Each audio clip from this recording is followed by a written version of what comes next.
Well, hello, ladies and gentlemen. How are you all doing? All right. Alrighty, let me share it on Discord so we got ourselves some group of people to chat. But that's all it. I don't have much more to say to that. How are you doing, guys? How are you doing? Let me check that the stream and the sound and everything works as it should. Okay, seems like everything is fine, so we can get to work. Let me just pause it on my preview so it doesn't keep messing it up. And we should be good to go. We should be good to go. Yeah. Okay, so today we're gonna work on the second puzzle. I would like to probably take it slightly slower than I would normally because I wanna make these parts universally so they can be part of the plugin. A lot of the logic here can be actually very simple to set up. But I want to make it as a part of a plugin, so it can be reusable between projects, and I can open source it in the end more a bit more easier. So that's probably what's gonna happen. I'm wondering how I'm gonna do it though.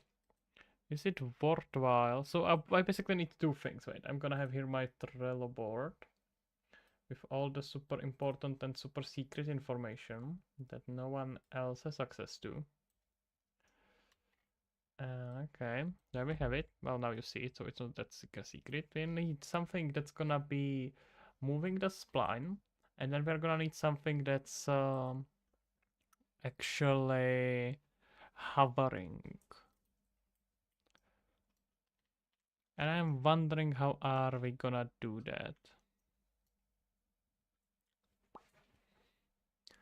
So moving, it would be very easy to do justify timeline, but I'm wondering if we have better way how to go about it.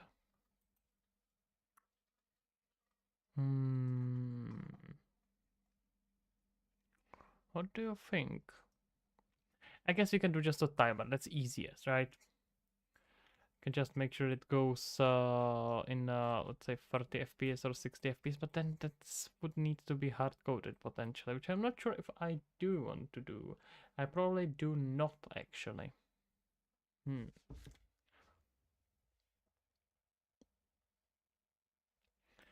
Well, we know for sure it's gonna be part of this, and we already have here a universal rotator. You know, universal rotator and static mesh rotator. We basically want to do the exact same thing with a spline, but I'm wondering if it's worthwhile making it as a C++ set, or if we are gonna do it just with blueprints.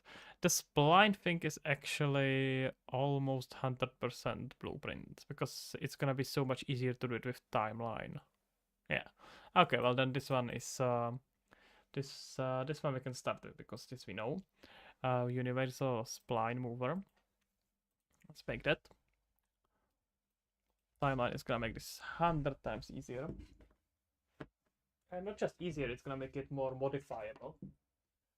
Give me a sec. Just realized I didn't put my phone on the charger. That would have been quite catastrophic tomorrow, so let me do that first. Alright. So yes, universal timer will have to be not timer. Universal spline mover has to be blueprint because timeline lets us do way more adjustability, and that's pretty much the only thing we care about. Okay, so this is gonna be universal spline mover. And we don't even need here a scene component. The only thing we need here is the spline itself. Right, can get here a spline. And we are gonna need here a actor. Wait, am I doing it into a correct folder? Yeah. Okay, we need here a actor. It can be any actor object type, or do I have to specify it? If I just slap it in here now. I have to make it public variable. I always forget if I can set actors directly, but I should be able to. It's just a empty, of course I can. Universal spline. Well, yeah, let's keep it like this. Call this our moving actor. Oh, I said I don't have here a chat box enabled. There we go. Alright. And what I want to do is to have here a two events. It's gonna be a custom event, which is will be start moving, and a event which is gonna be. Do we need stop moving? Not really, right? Well, potentially, but we actually don't need to set it up right now. So the only thing we need here is a timeline, which is gonna be our moving timeline. We're gonna simply play from start and moving across the float, which is gonna be a alpha. So this is the reason why we are doing it in blueprints. Making a timeline in C++ is not quite nice and not fun at all. So we're gonna keep it like this, because the point of this is for it to be quite universal, and being able to adjust this is gonna be quite a big victory. So we want to keep that. Now, to actually get a spline part, so we will want to have spline length, which is gonna be our end lerp, because we will be lerping a location and rotation of our moving actor, right? Yeah, I can grab that. And this is gonna be our set actor location and rotation. And now we're gonna get that location and rotation from our spline. So get location at distance along spline, and we wanna do the same thing with a rotation. Get the rotation at distance along spline. I want this in the world, both of them. This is our distance, and oh, that's pretty much it. Not that much else to do here. All right. What's this on you? Well, I'm afraid so. I was quite enjoying my aloneness, and you just managed to break it. Well, congratulations for that. It sometimes takes time before people show up. Okay, let's move this down. And we're gonna update this on the moving timeline. The speed we can adjust. Let's make sure that I smooth it out already. Yes, very cool. So we're gonna just grab a moving timeline, and this is gonna be our play rate. Wait. So I grabbed moving actor. I don't want to do that. I'm never alone. Oh, that's scary. I wish I was sometimes. But someone's stalking me constantly. That sounds inappropriate. Let's set play rate, and this is gonna be our movement speed. By default, we can keep it on 1. And this will be, of course, adjustable. And let's maybe set it between 0.01 and 10. And the same thing we can... do we wanna... No, we don't really need to lock value range. Turn around? Nah, it's fine. There's no point in it. Also, I can quite nicely see him behind me with a camera. So, I'm afraid that joke does not quite work here. So we have here a start moving. And that should already do the job. Mostly, shouldn't it? We're moving the proper actor. Yeah, we can just maybe validate that we actually have a moving actor. Just to be sure. But other than that, it's fine. Can just maybe connect this. Just so we don't have here another reference, another version of this. Not that it quite matters, but I think this is a little bit cleaner. This is gonna be a function in the end anyway. It is like the Scream movie. I have not watched that. I don't think so. I don't quite watch many horror movies. I find them very boring. Depends. I have seen horror movies that were very scary and very fun, but most horror movies I find quite boring. Okay. We can right now just set it to start right on the start. So let's see it. All right. There was a way how to set thumbnails for it as well. Does anyone remember how to do that? You've seen that YouTube added a giant lock if you use an ad blocker. I have heard about that controversy, yeah. I don't know, man. I have premium, so I don't worry about ads. But, yep, does not sound like a good, Okay, I see, so this is how it works. It does not quite sound like a good business move. I would be very upset if they did that to me, so... Yep. A lot of the tech companies are kind of digging a hole for themselves. So we shall see how is it gonna go. I could probably make like a special thumbnails for these, especially if it's gonna be later part of a plugin, right? Wait, what's this? Oh, it made it what? It made a new time node? Oh, there's another one. That's weird. Either way, I actually can do here one more thing. Maybe can I make a thumbnail from this? So I don't think this is gonna. It's kind of a stupid fight, right? It's like a fight against piracy. You will never win. It's kind of impossible for you to defeat piracy. By far the best way how to fight the piracy is make it easier to use your paid product than for someone to pirate it. Games have learned this. Well, some games have learned this a long time ago. Some still refuse to learn it, and that's why they get pirated so much. Just make it easy to use it.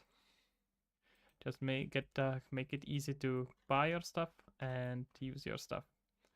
Anything else that's like, especially if you are if your method of defending against piracy is actually making the experience of real users worse, you have already lost the battle. You already messed up. If they do what? Like the advertisement thing? I think they probably will try. I thought that it's already happening. Is it not? Hmm.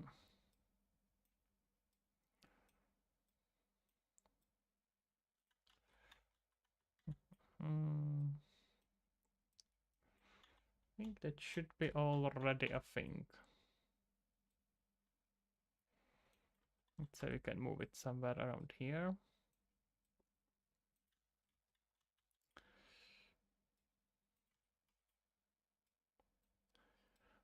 All right. Oh wait, no, I wanted to add it to the electricity panel right here. Right here is where it should be connected. If they do this type of stuff, they can actually make people stop using adblocker or just make the people that make them more determined to make more.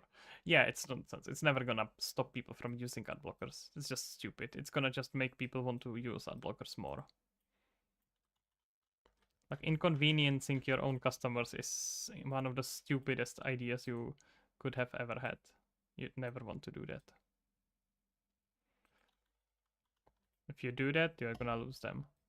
It's just gonna make like, the ad blocks themselves are gonna become better, and the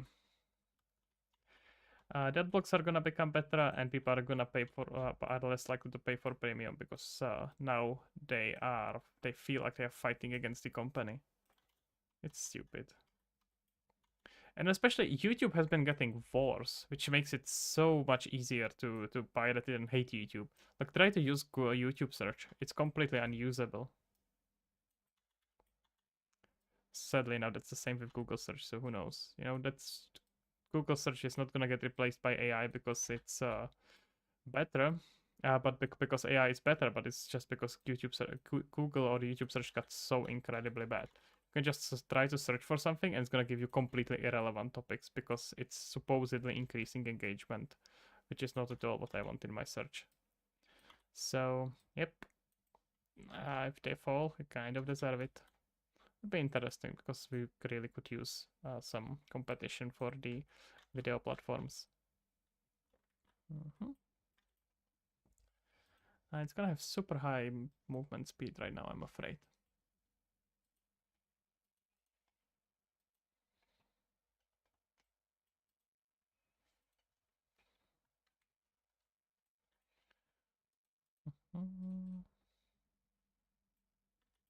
Oh, is it not movable? No.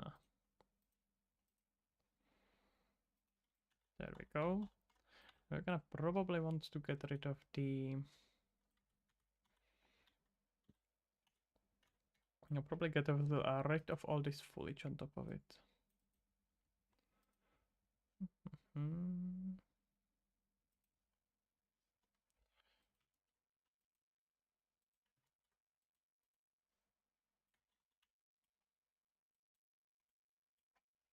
All right.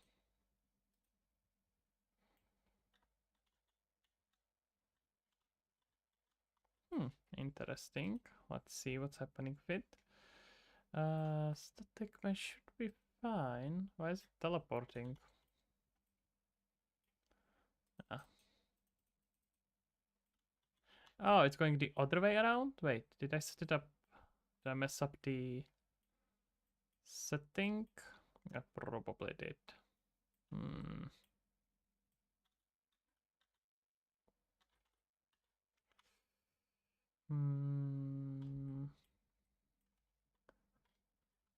Is it worthwhile worthwhile switching? Yeah, I guess so. I think that's pretty common thing how people are gonna use it. So let's just reverse it. Wait, let's maybe do here. Do the opposite. Start move from start, and then we're gonna do a duplicate of this, which is gonna be a move from end.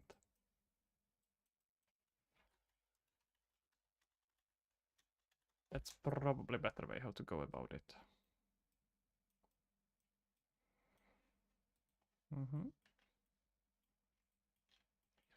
Can potentially add here a rotational adjustment, but I wonder if it's worth it. Probably yes, actually. I can see this being quite useful.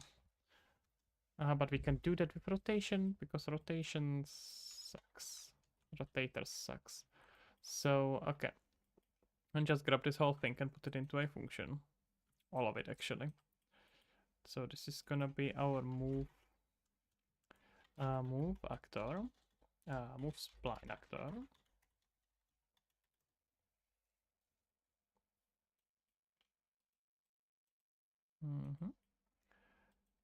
And what we're gonna do here is to grab the rotation on the X or Y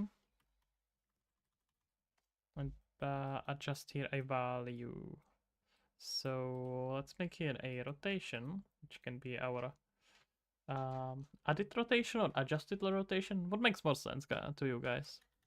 It's gonna be like a rotation that you wanna add on top of your spline. Maybe rotation adjustment makes more sense. If you can think of a better idea, I'm gonna change it. This is mainly for all of you guys, so if you have ideas, feel free to suggest it. These are gonna be parts of the plugin, of course. We're gonna split this and make here a x plus x, and then y plus y, and z plus z. Nah, the other way around. There we go. And let's just make it public.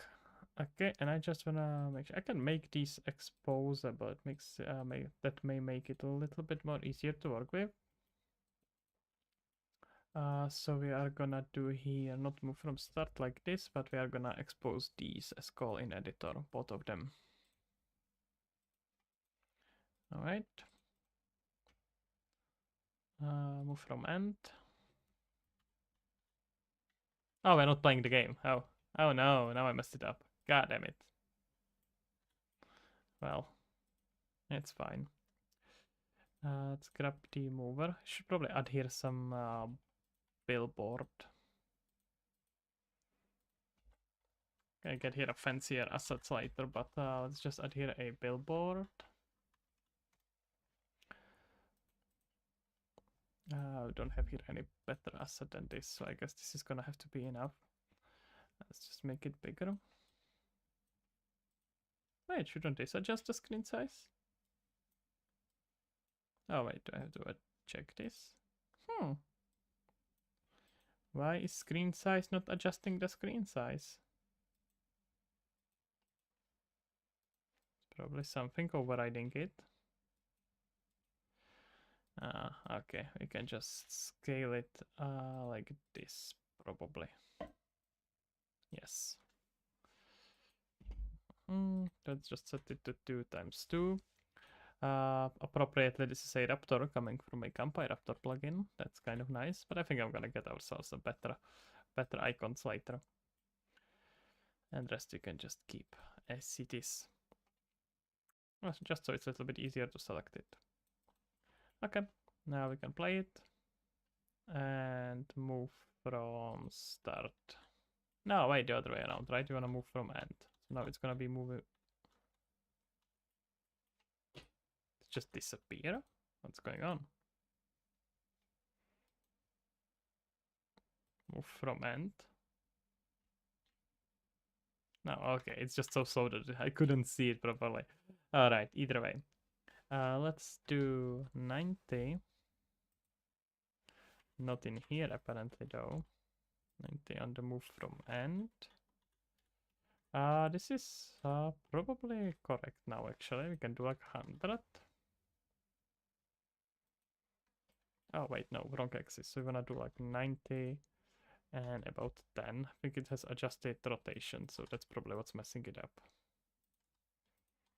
Right, so this is default, and we want to rotate it on the z-axis 90 and x-axis. So we wanna do x 90, 90, 10 about no, z 90 and x about 10.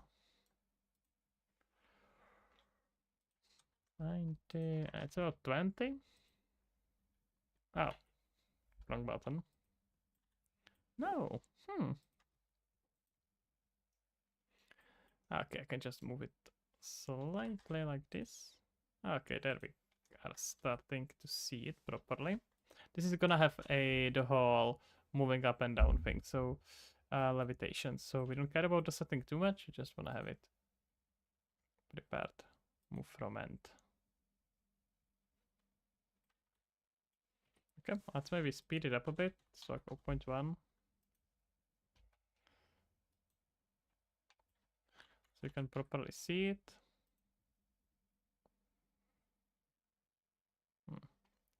Too quick of an adjustment there, but other than that,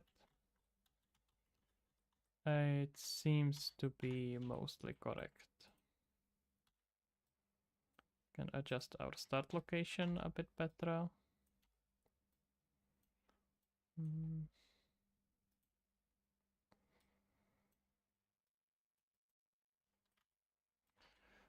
That's not at all what I'm looking for.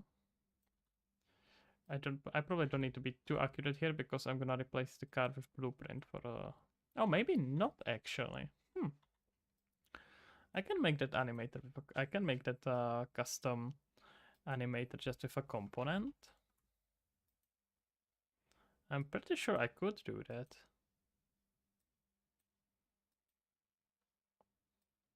Could be interesting. Definitely something worth thinking about. Does this need adjustment? No. The X's are so messed up here. Alright, let's try the Z, and it should be almost where we want it, right? Okay, that was slightly too much. This is almost there.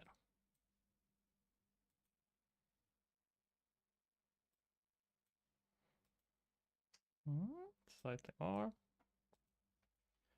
And there we have it. That's about correct.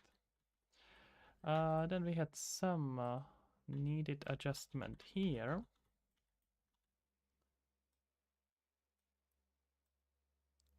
The angle here was not quite what I was looking for. So let's see something like this. And this is some nonsense that we don't want here. Let's try now. I wanna move from end. Oh, it still has this crazy shaking that I dislike. Yeah, that's what's happened when you have too fast of a line on the on what? On this spline. Should be better now.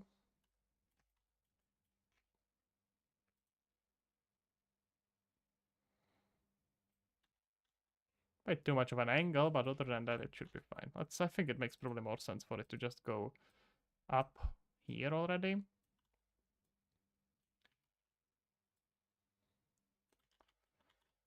And then around the building. Vedant Patad. Pataita or Patad. Hello there, sir. How are you doing?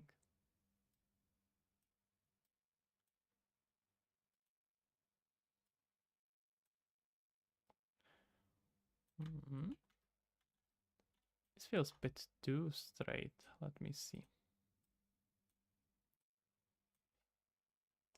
Great. Well, that's lovely to hear. All right. I'm glad to hear you are doing great. Yeah, okay, now this is gonna just mess up the rotation even more. No, we do want it to go straight up, just don't want it to have the messed up rotation like this. If we do something like this. Okay, not quite what I had in mind. Why doesn't it let me alt up it?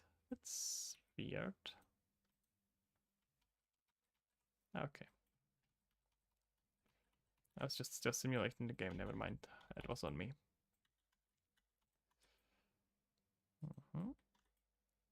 Actually, now I realized that a spline movement for a hover card may not be the ideal.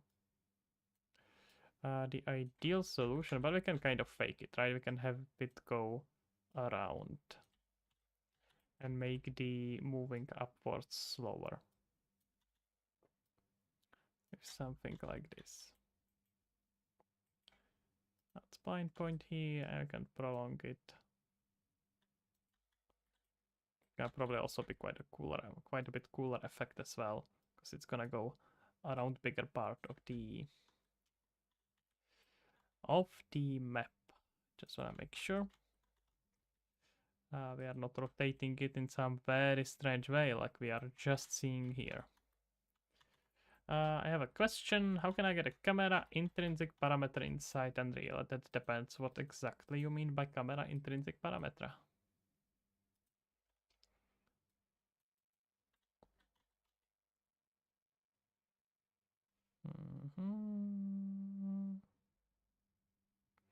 Okay, this seems mostly fine.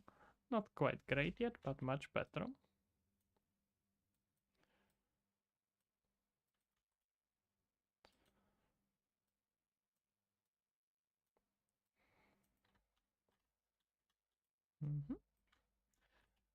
Let's see something like that.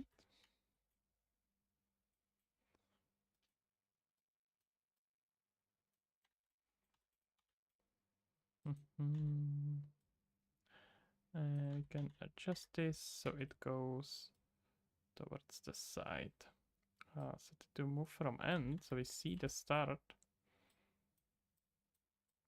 Maybe move it slightly higher. From end. Now wondering if I shouldn't have just adjusted. I think that adjustment is messing it up like crazy. But okay, let's see now. I actually would like it to move.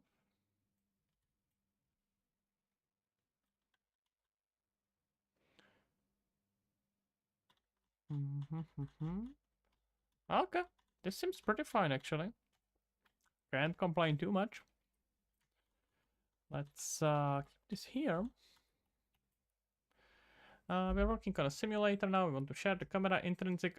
You have to tell me what do you mean by intrinsic and extrinsic parameters. That could mean like a million different things.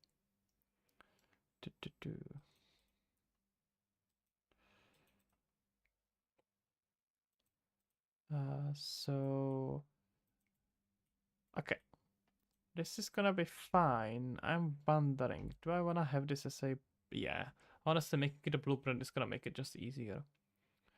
But the moving up and down component, can we write it in C++? It's gonna be easier probably, right? Well, it's not gonna be easier, but it's slightly more performant. And it's good practice. I can specify the... What's the car for? It's just so bird can fly around. It's part of a puzzle.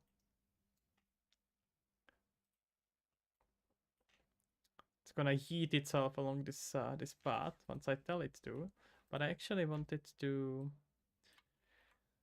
go to a... I first wanted to get itself onto a location. So first thing we will want to do here is to have here an event that's gonna move to starting position.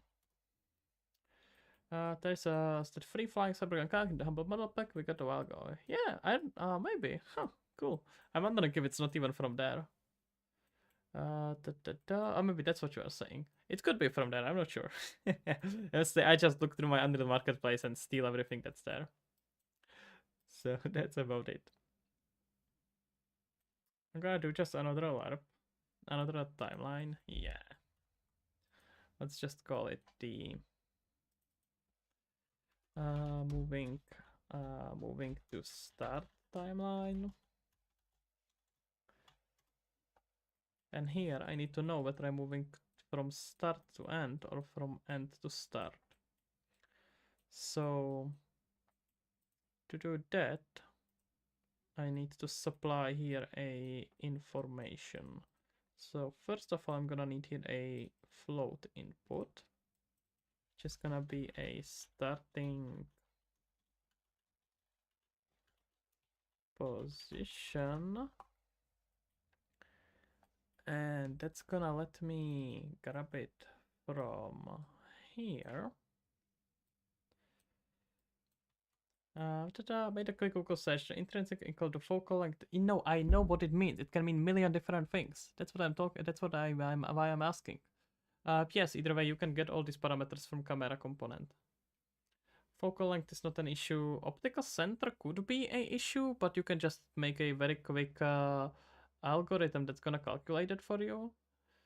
And principal point, I actually don't know what it is. But it seems like it should be fairly straightforward to calculate by yourself and then save it.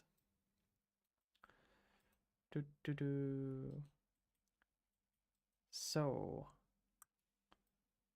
but in that case, we don't really need to have it as a starting point, do we?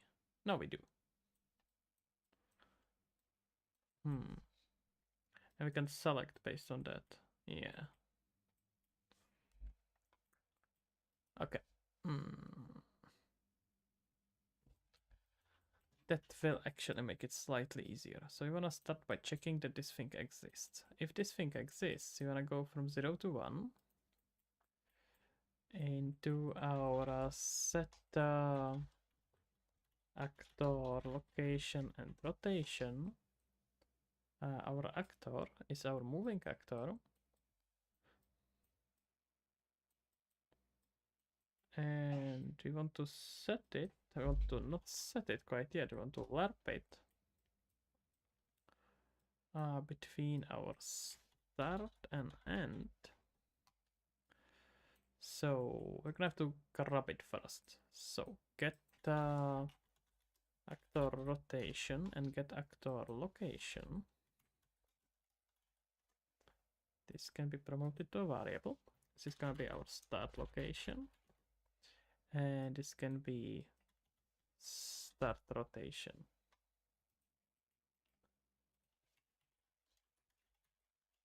There we go. And we can just switch this to our current direction.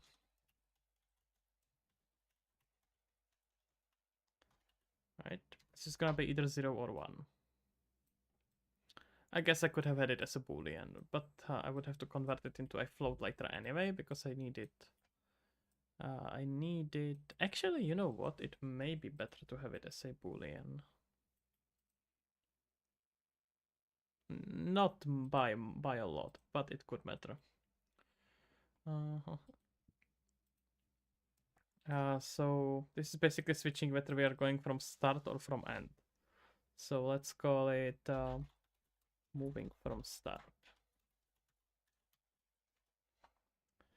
And this we can now promote to variable.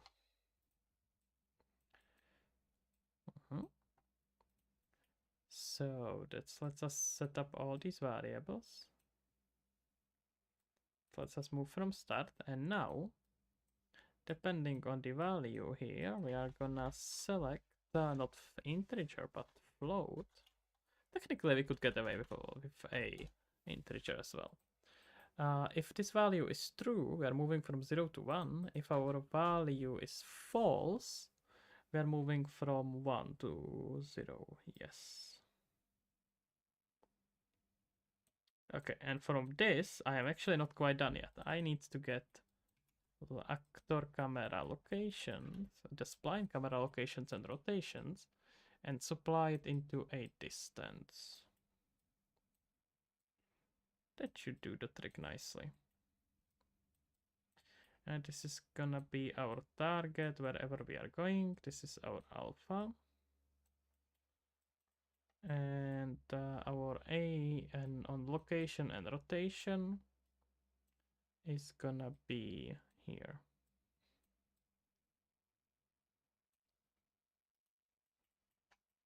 And we are missing spline.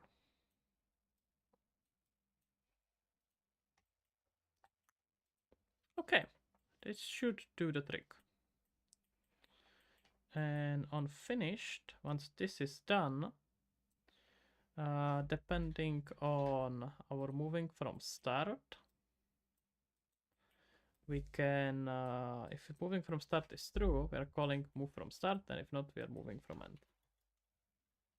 From start, and this is move from end. Okay, this should do the job. And we can call moving to start. We also probably want to set the same thing with our timeline, right? It's gonna be better. Moving to start timeline.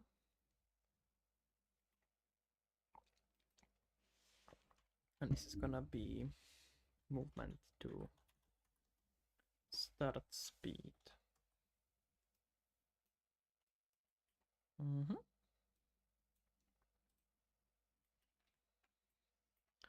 And let's just set it here on the start.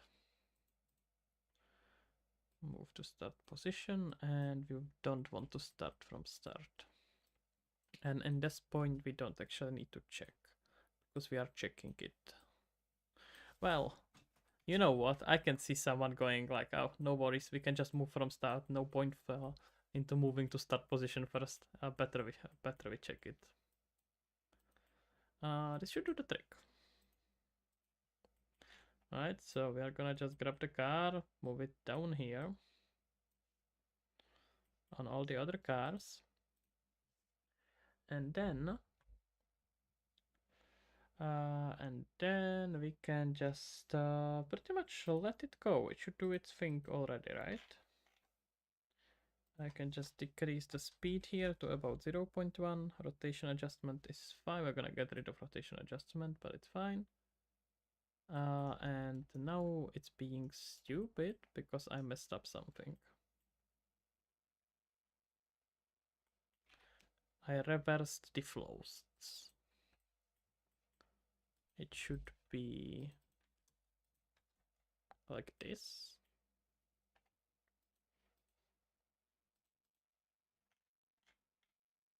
No, wait, why? Oh, I know.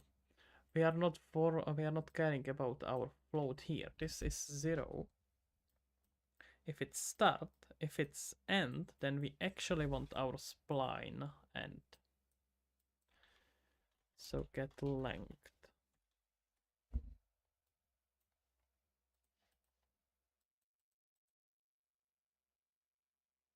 There we go.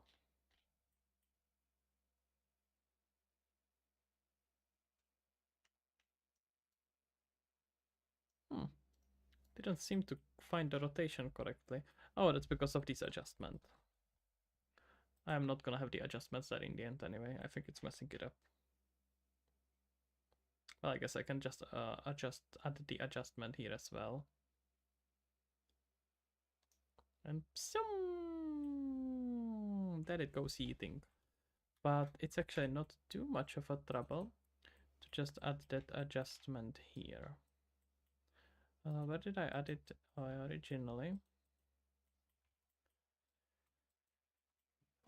Before making rotation on the end. That makes sense.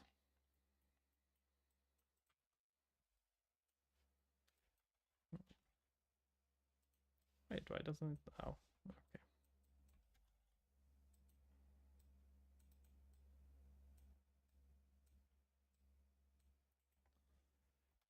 So make rotator.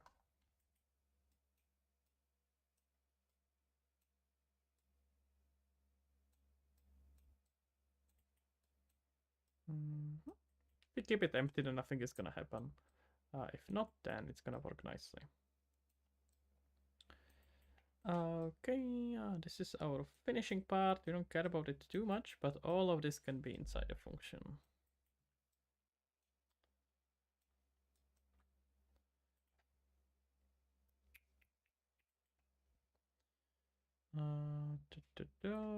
Collapse the function, and this is gonna be move towards spline point. Technically, we could adjust it to spline point, which may not be a bad idea. Honestly, I should have probably done that. Wait, we should be able to get alpha like this. No. Why not when I'm inside a function, I should be able to get alpha. There we go. Because it exists here as an internal value.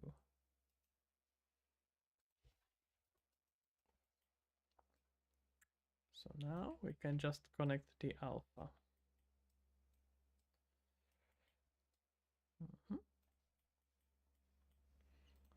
Did not even have to turn that our rotations into variables, but now that I'm repeating it, I'm almost thinking this could be a separate function. Because I'm repeating it anyway. So let's just grab it, collapse it into a function, and this is gonna be a... Oh! Could be a universal function. That's not complicated now. Let's call it just adjust rotation. And that's exactly what it does. It adjusts rotation. There we go. Alright. Rotation adjuster. Now it's quite a bit prettier already. This we can probably keep as it is. Yeah, because it's pretty straightforward what it does. And it's gonna be always different. So we can keep it here. Why are we complaining? Because we have here this issue that we don't care about.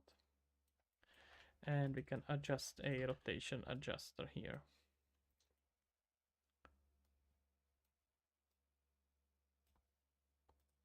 Mhm.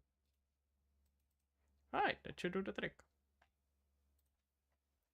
Now it's nice and clean, and it's gonna work universally. So it's gonna be part of the plugin. You will be able to do with it whatever you want. Oh, we can add that rotational adjustment now if you want to. You can grab just Z90, and it's gonna have a proper rotation. Oh, it snapped from the start. Wait, why? Oh, that's interesting actually. Neil Vicon, very tidy, pretty coding. Thank you kindly. I am trying to. I have seen and made myself enough spaghetti code to know what not to do, so that makes it quite a bit easier. And this is gonna be part of a universal utility plugin that will be open source that other people can use as well. So I would feel quite ashamed if it wasn't readable. It's quite needed, I'm afraid. Well, I'm not afraid, but it's needed. Could almost turn this into a macro. Well, this is almost a macro.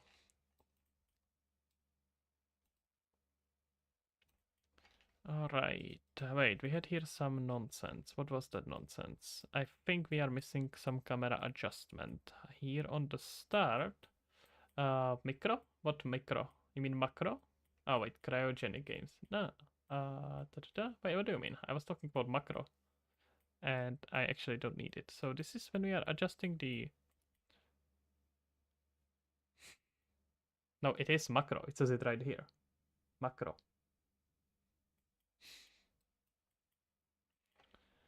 Okay. So a lot of spaghetti on Unreal Macbeth. That's very true. That's very true. I am very much not a fan of getting any code from Unreal Marketplace because decoding it is gonna take you so much time that you are just better off writing it yourself. Small macro. Oh, okay. Okay, that joke went over my head. I see you. I see you now. Okay, I got you there. Make sure you get some bologna sauce. I am good. It's gonna be distributed with a bologna sauce recipe. It's not a bad idea actually. Could be a good inside joke. Why are we messing up here though? So, oh, because we are doing it on the start. I think what needs to happen here is to move our camera adjustment here. Let's see if I'm right. Lovely. I'm pretty sure that's what it was messing. What was it messing? What was messing it up?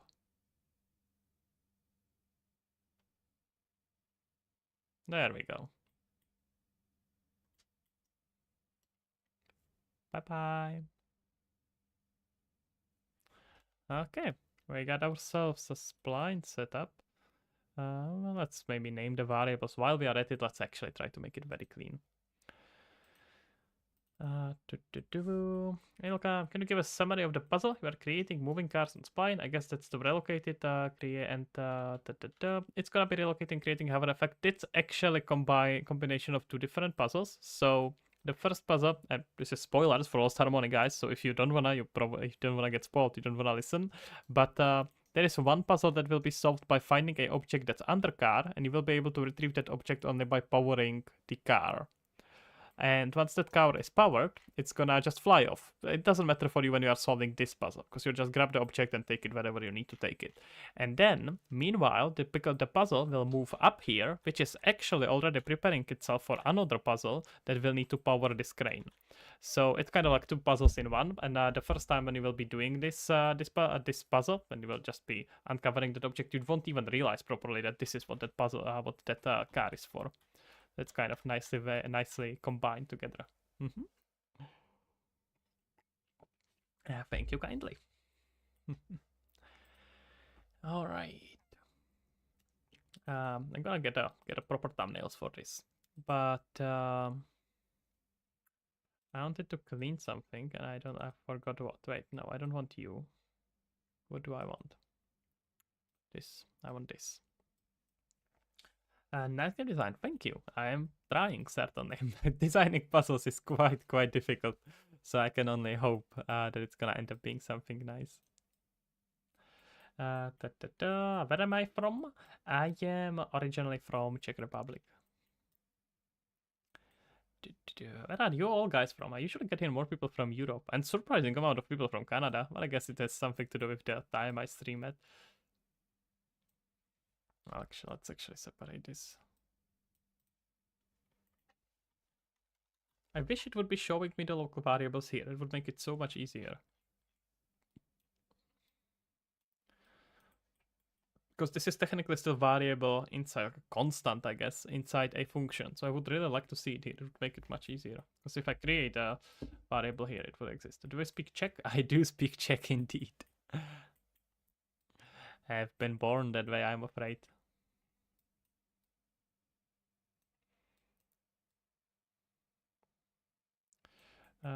It is quite super, yes. Okay, nice and clean. This is pretty. But I wanted to do something and I am completely blanking out on what it was. So, what do I want to do? Oh yes, names of variables. So, start location, private, start rotation, private. No, quite the opposite of expose, private. I'm even thinking if we have a even better way how to do it. Because I could theoretically just supply it directly into the... But that would supply it every time, and I want to do it just once, and I don't really have a way to make it a static constant. So it's just better probably to do it like this and make it a constant. I can speak too, but let's keep it in English. I think it's better to keep it in English, yes indeed. Moving from start is actually potentially not constant. Movement to start speed is a public variable, so let's call it a... maybe settings. That's a good name for it. And these are the only one we actually care about. And there we have it. Some car, what kind of move actor we are moving, how fast is it moving, and that's everything we want from it. The spline we are gonna adjust on location. We can add here maybe one thing to keep it a little bit organized. Let's adjust a spline color. Editor, spline, unselected. Set spline, no. Editor, spline, unselected. Segment color? Is that segment color? Is that what we are setting? Oh, I mean, technically they are segments, so that's probably what we are setting. Let's promote it. And this should be our spline color. I think that's a setting that people will somewhat appreciate. Because it's gonna make it easier for you to have a bunch of different spline colors.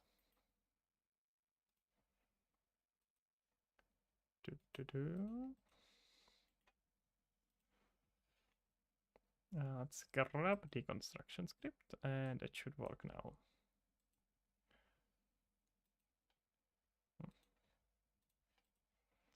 Let's see if I get it right. Yep, there we go. Okay, cool. So, we're gonna have to enable hovering. Now I'm thinking if I wanna do it in C++. If I suddenly get $100,000 to make a lot of money, what is the first thing you do with that money? I'm gonna gamble on meme stocks. That sounds like the best thing to do. I don't know, man. Buy $100,000 worth of lottery tickets. At this point, roulette red, exactly. At this point, I am not quite sure that would be very effective. Because we are getting very, very close to demo. And I don't need any more budget to publish the demo. It would be good if I could pay some money upfront to Alex, who is making sound for it. That would be really nice. I myself don't need much more money right now because I have a full-time job. So I guess I could hire a level designer to brush it up a bit better. And that's about it, but neither of that is quite needed right now. At this point, it would have been maybe helpful like 2 months ago, but now it's just about releasing the demo, and then after the demo is out, it's gonna be a lot of debugging where no one else who doesn't know the code base is gonna be just losing his time anyway. It's gonna be just easier for me to do that, even time-wise. And after the demo, I don't know what's gonna be like the player mindset. I suppose so. Yeah, it's like straight up. I don't think it would be very helpful at this point. It just wouldn't matter. Some time ago, maybe, and after the demo is out and we kind of understand what people want and how much more development it's gonna be needed, then sure, then the budget is of course useful because you can hire more people. But without it, it's just one gamble away from becoming billionaire. That would be nicely. Thank you, Nightbot. Lovely of you to say it.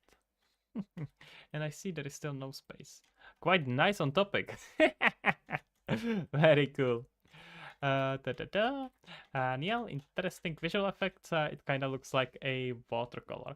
That was the intention. The intention was for the art style was I personally call it cell shaded painting like effect. So the game looks like it's painted with watercolor. Watercolor was the main inspiration, but any kind of a painting, depending on where you look. Drawing, painting is what was the idea behind this post-processing, this effect. And also a bit of a cell shading with all the outlines and more cartoonish style. So I'm glad you find it from there because that was very much the intention. Blackjack minigame for a puzzle. Maybe. Well, I have here a piano that I'm planning to make into something, so maybe I'm gonna combine here a blackjack as well. It takes away from generic Unreal look. Yeah, I'm a bit upset about this term even of a generic Unreal look because it's mostly not because it's called Unreal look, but it's not because it's Unreal's fault. It's just because developers usually don't spend much time polishing visuals and making it actually interesting. They just put everything on default, keep their default post processing, default reflection and materials, and then just release it, right? So the skill issues are not really on Unreal's side as a technical issues, but on the developer's issue often. There's many games that are made in Unreal, and you would never know they are made in Unreal because they visually look so incredibly pretty. So I'm kind of looking at it that way. I think Unreal is very cool for stylized stuff. So sometimes they use 60 FPS when they should use 24 for trailers. Oh, do people do that? I have not really noticed that. But yeah, that's not like sound a good idea. Yes, it takes two. It's so pretty. Oh yes, that's a very pretty game. I agree. And there is also there was released just a recently one. Let me see if I can find it. It was called Octopath Traveler. That's a wait, I think I have it here. Was that is that the game I'm thinking about? I think it was made in Unreal. It was like a 2D, purely 2D game that was made purely in Unreal. I was very surprised. You would not expect this game to be made in Unreal, and it looks incredible. It just looks very, very pretty. It's like the old school Final Fantasy-like game.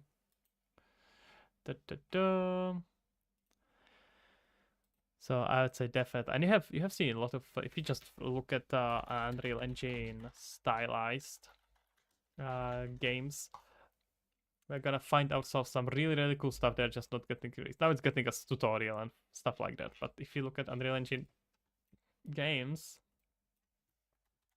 see if we get ourselves something cooler. I swear Hello Neighbors uses the skeletal mesh from first person character template because the animations are exactly the same. Yeah, honestly, it's possible. I would not be surprised. The depth of field was awesome on the game. I agree.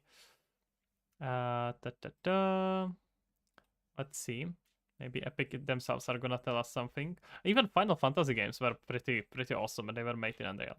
So Ark has that thing that people usually call a Unreal look. Astroneer was made in Unreal? I did not even know. Cool. That looks like I would not guess at all that it's an Unreal game. Looks very cool. Conan Exiles also I would say looks pretty different from typical Unreal game. Deep Rock Galacticas, of course, completely different from typical Unreal. I did not even know this is made in Unreal. It looks very cool. We get to see here a lot of really low poly cool games. You get to see a lot of anime stuff that actually do look somewhat nice in Unreal. Well, Fortnite, I suppose. Fortnite, funnily enough, looks like one of the least Unreal games when you think about it. That on the app used the default character, pretty sure, probably. If you're an Unreal dev, it's really easy to spot the typical Unreal stuff. Sure, that's true. Moss as well. But I think that also makes you appreciate even more the Unreal games that are not using all that setting. That's again Arc. Oh, Cube was Unreal. Jesus, I did not even know a lot of these games were in Unreal. But these games look very different from Unreal look. But usually people just associate it with the bad games. The same thing with Unity, right? We had Unity used to enforce a logo screen. And maybe they even still do that, which is stupid, but maybe they still do that.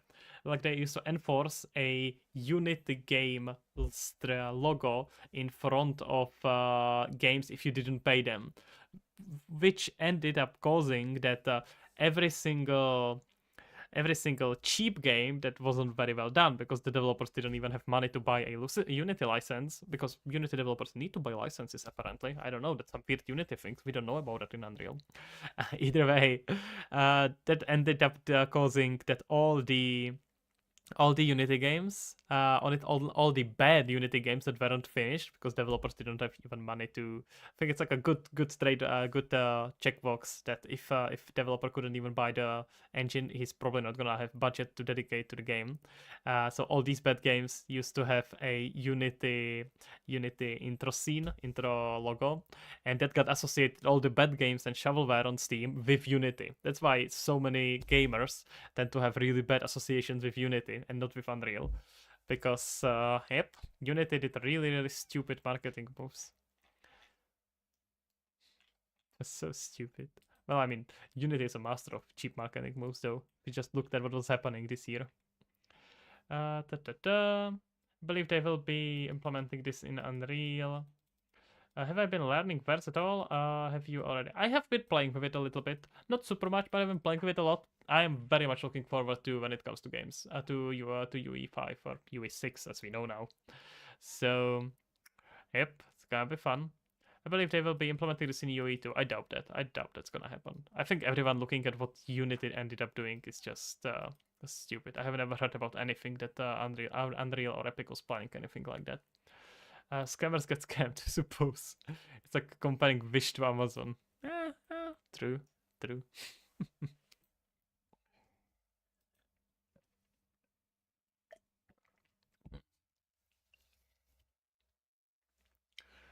Okay. Okay. It's only up is advanced locomotion system. There was a video from Unreal Talk, and they sort of hinted. I doubt that. You may wanna drop the link to the video or something on Discord if you want to, but I really doubt that's gonna happen. It would be incredibly stupid move. And also, it's just like intro screen is not a punishment. Watermark is a punishment. Intro scene is not important enough to do that. It tends to be the opposite, that Unreal lets you have cheaper royalties. That's why they have deals with AAA games and studios who end up using Unreal. They actually have lower royalties, and they because of that use Unreal logo in front of their games. And what this happens is the exact opposite of the Unity, so that you end up associating Unreal with really AAA games and really good games. It's very smart. Unreal is doing amazing stuff when it comes to branding. I don't believe it would be for game this. I think, yeah, for Aquis, you are talking about cinematics. I am not sure what's happening there. Maybe they are changing the rules for videographers, because what's pretty cool is that videographers until now did not have to do anything. They didn't have to pay anything.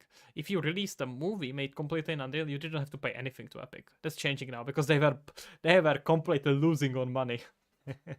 So no wonder. Sorry, I meant the subscription service. Yep. That's the cinematics things for filmmakers. But then you have an option to not pay it, and then you don't have have it. But I don't know if the logo is enforced for those that don't have it. I think there's a revenue threshold that you can still have and be completely on free.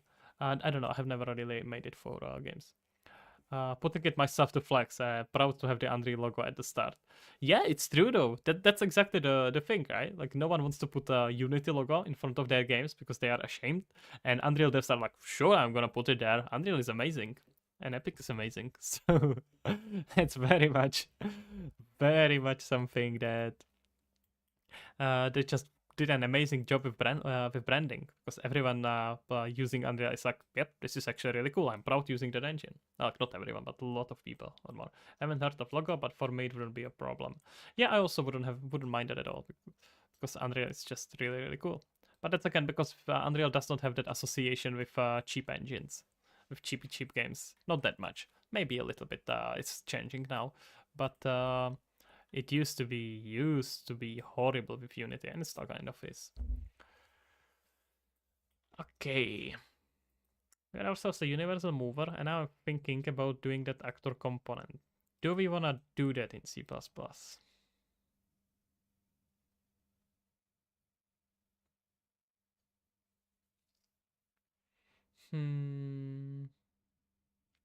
I am wondering. Because with a timer, I would have to set it anyway. I think so. Yeah, let's do it.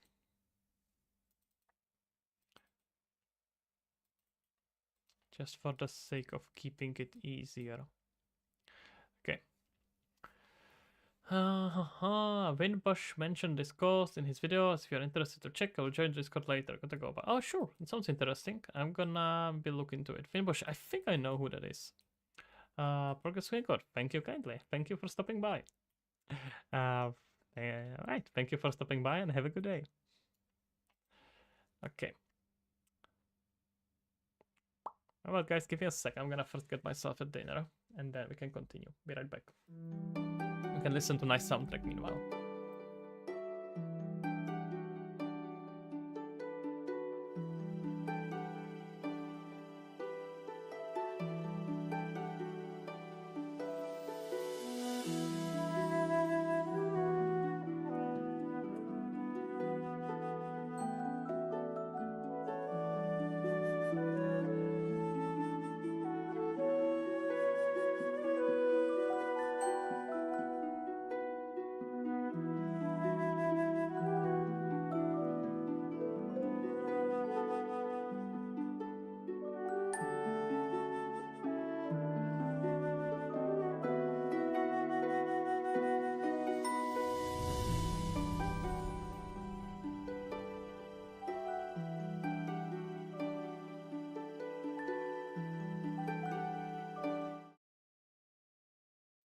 Right, I'm back. I am back indeed. Progress looking good. I've seen Winbush video one time. Yeah, I think if it's let me check just if it's who I think this is, because there's now popped up a lot of like developers who are making oh okay, yeah, I know who that is. I have not seen the video though about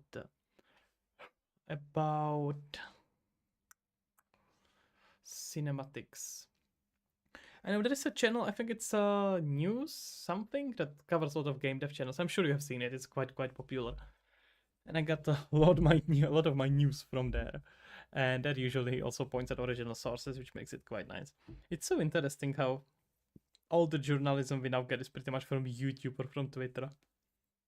Like, when was the last time you read actual website for news? Pretty much not a thing anymore, is it?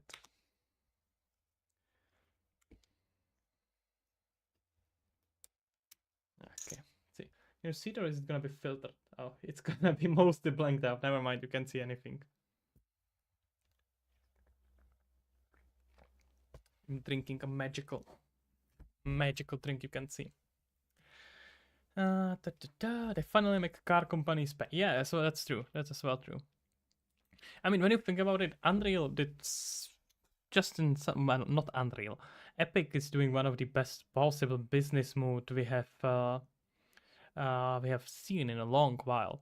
They got a lot of money from Fortnite, and instead of pocketing it, they spend all of it by giving free values, free software to game developers. So that's just it's just insane, and it worked. But they did it not because of the goodness of their heart, maybe a little bit. Tim Sweeney seems like a really sweet guy, but mainly because it built this huge and insane brand of Epic and of Unreal Engine being the best possible engine in the class that you can use right now, which is pretty much true, right? What would if you want to be at peak, like you do wanna do the most technologically advanced game, it's gonna be Unreal. It's not even a question.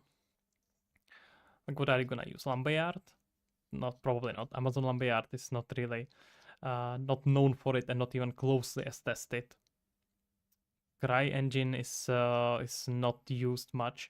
Maybe if you wanted to go with like super hyper visuals, but I don't think even there.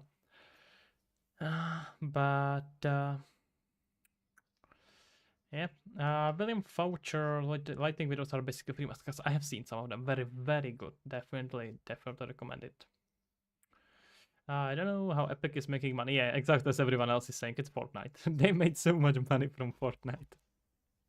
But that's why they were so smart, right? They made all this money for Fortnite. They struck gold. And now they invested all of it into building Unreal into best possible engine in the world and into giving it to developers for free. And if you give best possible hardware and software into to developers for free, they are gonna all use it. And now when everyone is using Unreal, it's like no one wants to use anything else. And even if they now raise the prices, which is probably gonna eventually happen, maybe royalties, who knows? Tim Sweeney seems to be very honest about not raising the prices, but Tim Sweeney may not be at the head of Epic forever, so we will see how it's gonna go about that. And free games, free stuff from marketplace, exactly. They invested into the future of Unreal and of Epic, and I think we're gonna see very, very cool stuff. It's a return on investment. I will work out for them in long run. Exactly. Even though they are actually losing money in short term, quite a lot, even mid term, because it's years now. They are planning a long term game, and I think they are winning in a huge way. I don't care about the Tencent. It's minority owner, and like League of Legends is owned by Tencent, so like Riot Games is owned by Tencent, not just League, Valorant as well. I don't care about it. It's like, honestly, I am more worried about US government than Chinese government sometimes. So, if they were majority owner, maybe, but they are minority owner. Which version of UE did I open the first time? Some of the 4 ones. I'm not sure which one though.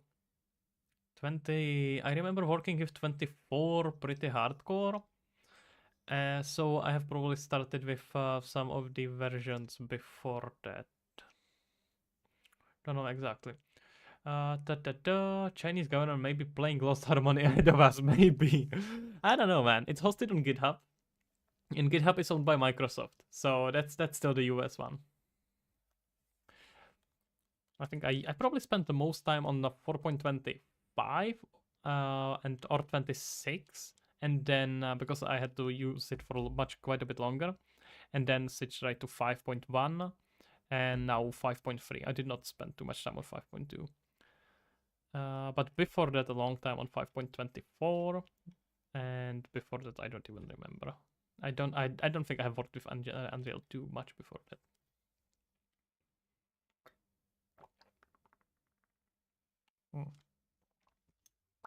Okay. Let's see about that now. I want to make here a actor component. I'm wondering if it's gonna have like an initiation thing or if it's gonna find automatically a component. I think we should probably give it a initiation. The Anita Pop? What's the Anita Pop?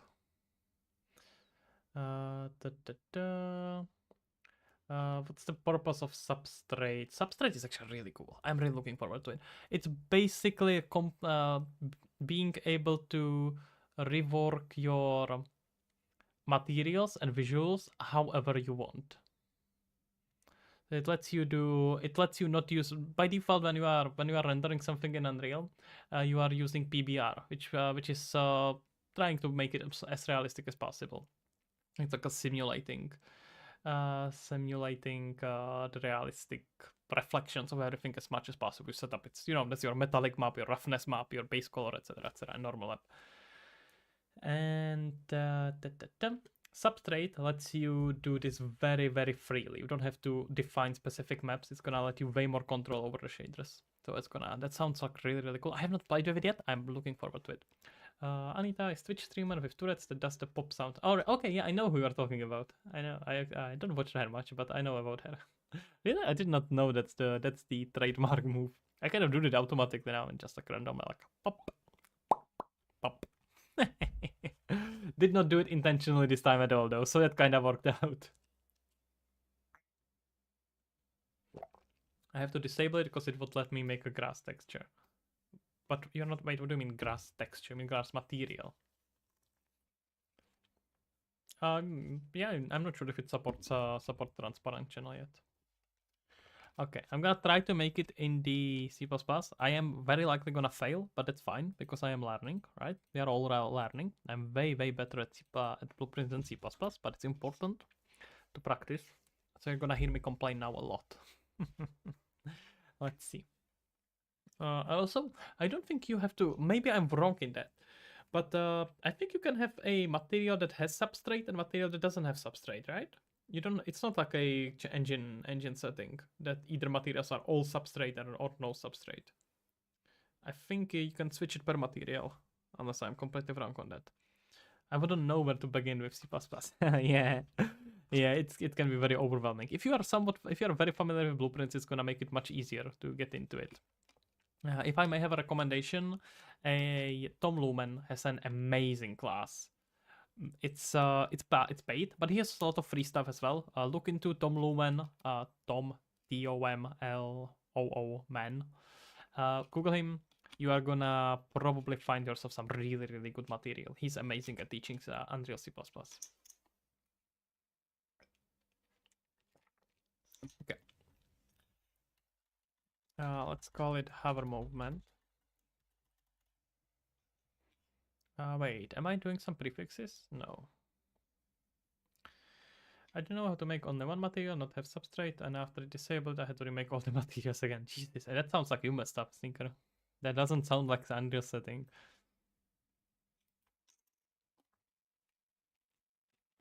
I don't think I have even worked with components before. No, I did.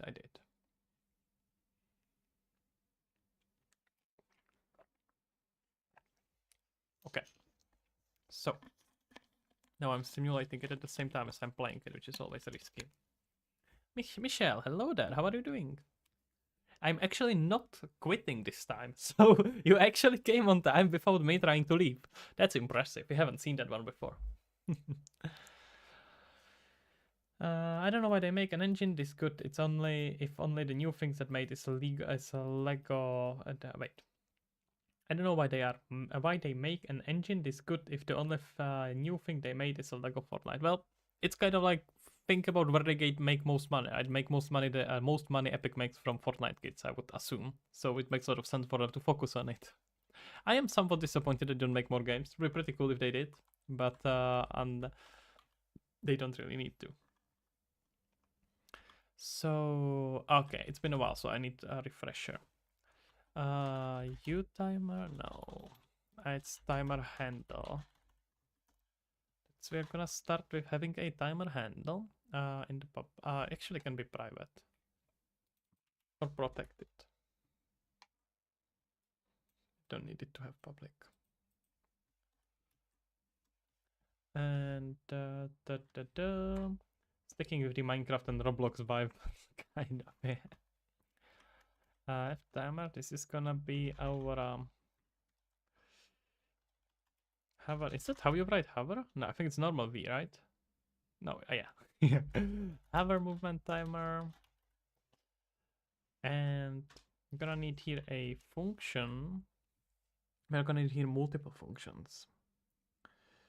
Target the kids and you will meet your quadric goals. Exactly. There we go. Should rework the lost harmony so it's more targeted at kids. We're kind of joking about it, but it's true. It's true. Like, no one has more times to spend and waste than kids. I just actually need to... I will probably need two functions. I need something that will initiate the movement and something that will actually execute the movement on the timer.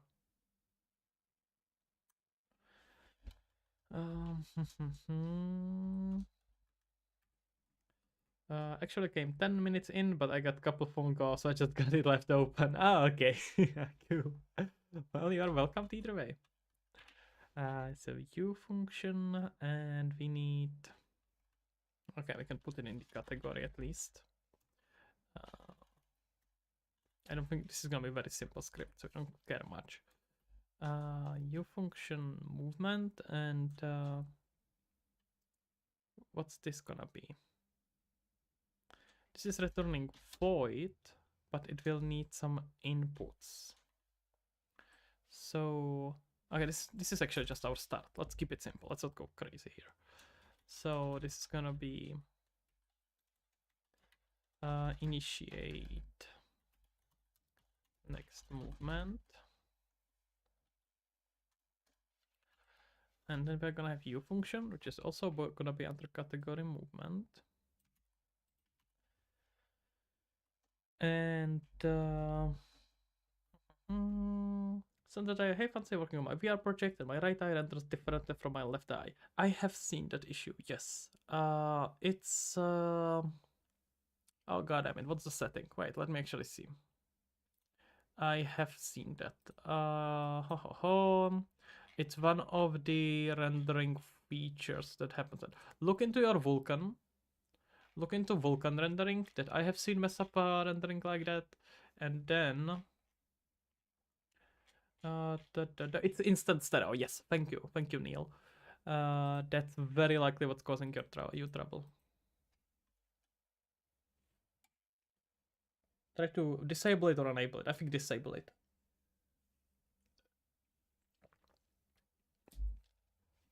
It's gonna be just this also void and move. I'm getting lost. It's much harder for me to visualize it in my head with in C++ than in Blueprints, but I think that's just because I don't have way less experience in it. It's best to keep it activated though, unless you are doing desktop VR. Yeah, from performance point of view, depends on what you are targeting. Hi, can you make a tutorial about score in UE? No, that's super straightforward. Just have a variable that stores score and add something to it. That's your score there. And this is gonna be move actor. I think we're gonna need here some inputs, but I'm not sure which yet. So that's it. And now we need something to move. And that should be actor component.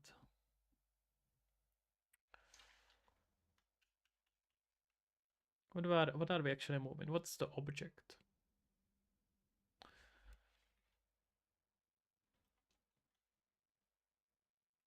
Can it be just no? It should be probably specified component, right? So U property, and that property should be okay. Now we need to get a bit more specific. We want to have it visible anywhere and not blueprintable. Blueprint read write. I'm clicking way too fast. And category should be also movement.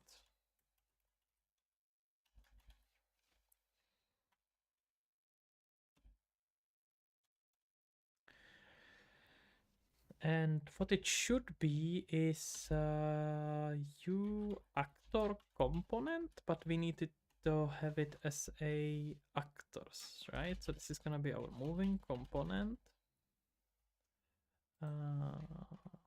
And I am messing something up. This is Unreal 5, so that means we need T actor, T object PTR. This is what we need. I didn't really need to copy it, I remember it, but still. T object PTR. This is what we need, right? And this should be adjustable blueprint read and write, and I should be able to edit it anywhere. This will not make it public by default though, right?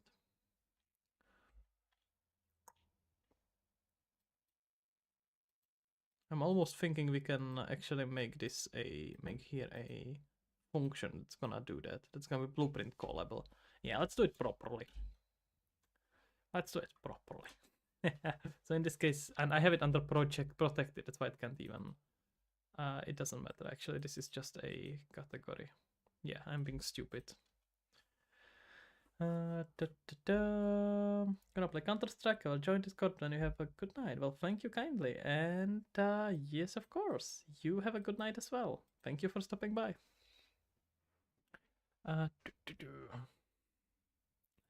Okay, get ourselves, why are you complaining? What do you want from me? It's not exposed, yeah, that's fine. Okay, I can just have it, but I want it, at the, no, we want it visible anywhere. And now we are gonna just have here a function that's gonna set it. So that's function that doesn't return anything and it has an input, and we want this to be a public function. New function, and that function is gonna be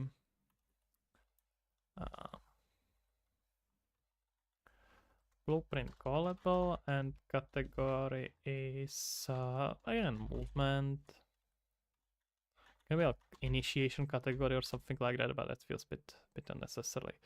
So it's not returning anything. It's called initiate. Let's call it initiate component, so we can make it universal. And it will need a input though, and that input should be a uActor component. Is it as straightforward as this? No, I'm messing something up. uActor is the base component defined. Yeah, I know what it is. Why can't I input it though? Wait, is it just actor component? No. Wait, I'm messing something up. What am I messing up?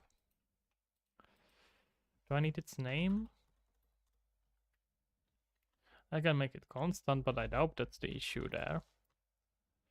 Constant uActor component. New component. Let's call it set component. I don't think having a name is the issue there. It was? No. Here I thought. Is the base class component is defined reusable. No, but why are you complaining? Found end of type when expecting. Oh, it needs a pointer.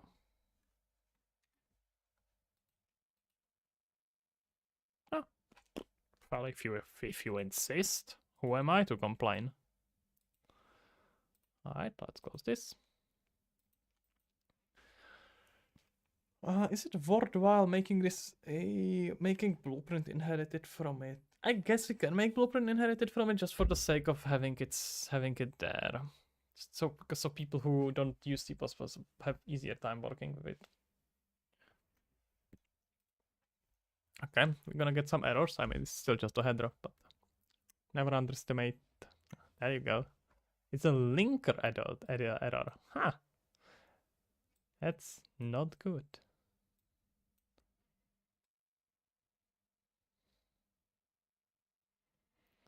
What are you talking about? It's not true. Jesus, move yourself. Okay. Which one do you dislike?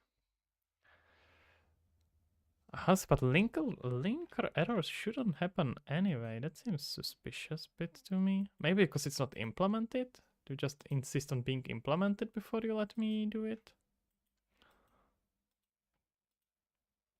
That's a bit annoying, but why not?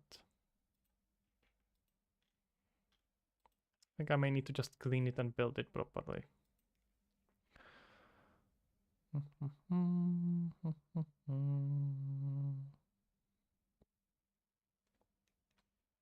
Okay, gotta be mysterious. Mysterious building. Oh, it's fine. I am so used to having here something that's gonna tell me like, hey, build finished.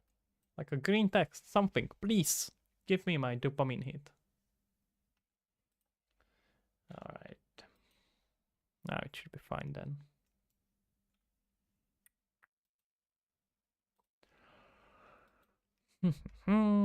Let's see.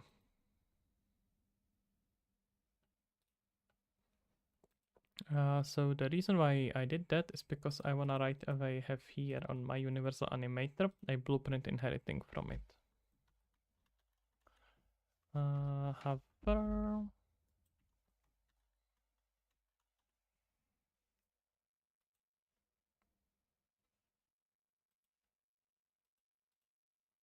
Our movement, yeah, I had it right. Oh, I cannot make a blueprint actor component from a created blueprint? No.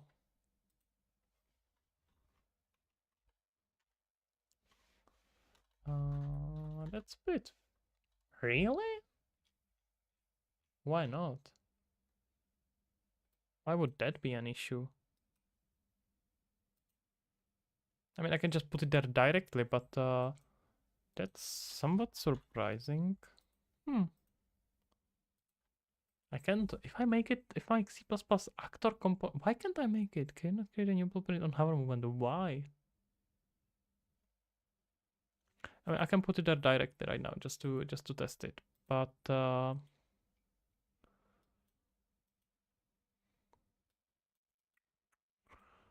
seems suspicious.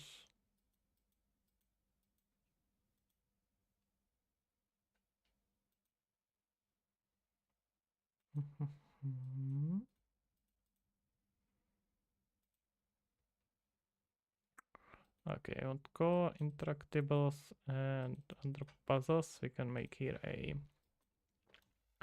let's call it hover car. So I'm gonna slap here this car. Oh wait, I can just put here car, it's a static mesh. And this is gonna be our car mesh, and the car mesh has a car 06. Oh, it's over 3. Never mind. I have no clue where I got that 6 from. Either way. Hmm. And we want to, can we do it on construction?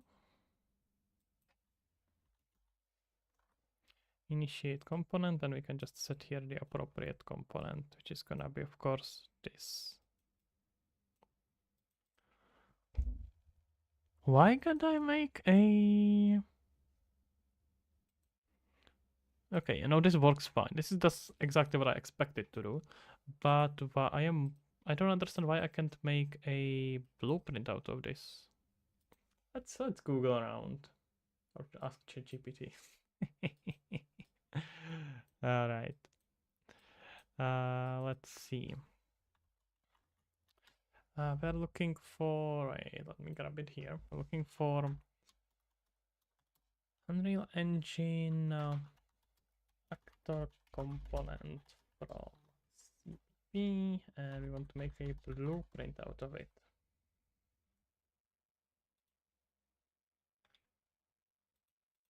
May not be something that I necessarily need to figure out right now, but that's actually strange.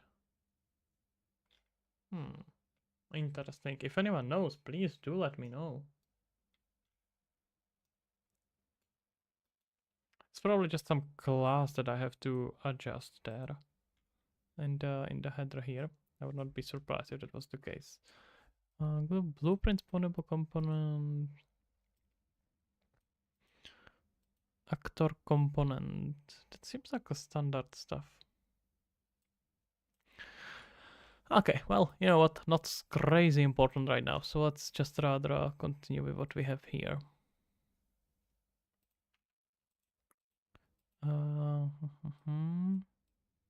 Excuse me, can I go? Okay, thank you. Initiate component. And I actually want to have here one more thing, and that's gonna be a protected boolean.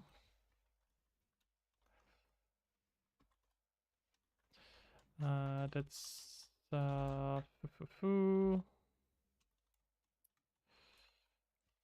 I don't actually want it visible at all. What do I put here if I don't want anything? I think just category, right? Technically not even need the category. And I'm actually now at this point, I'm rather being like this initiation. That's not how you write initiation.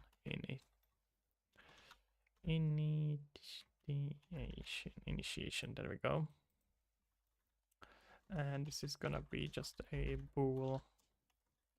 And this is the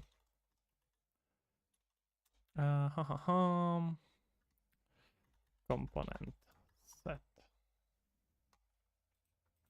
And we can set here a default, which is gonna be false.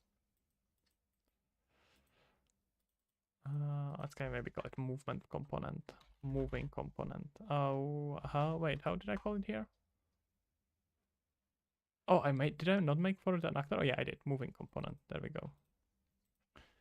Whew, getting lost in it, and I just started.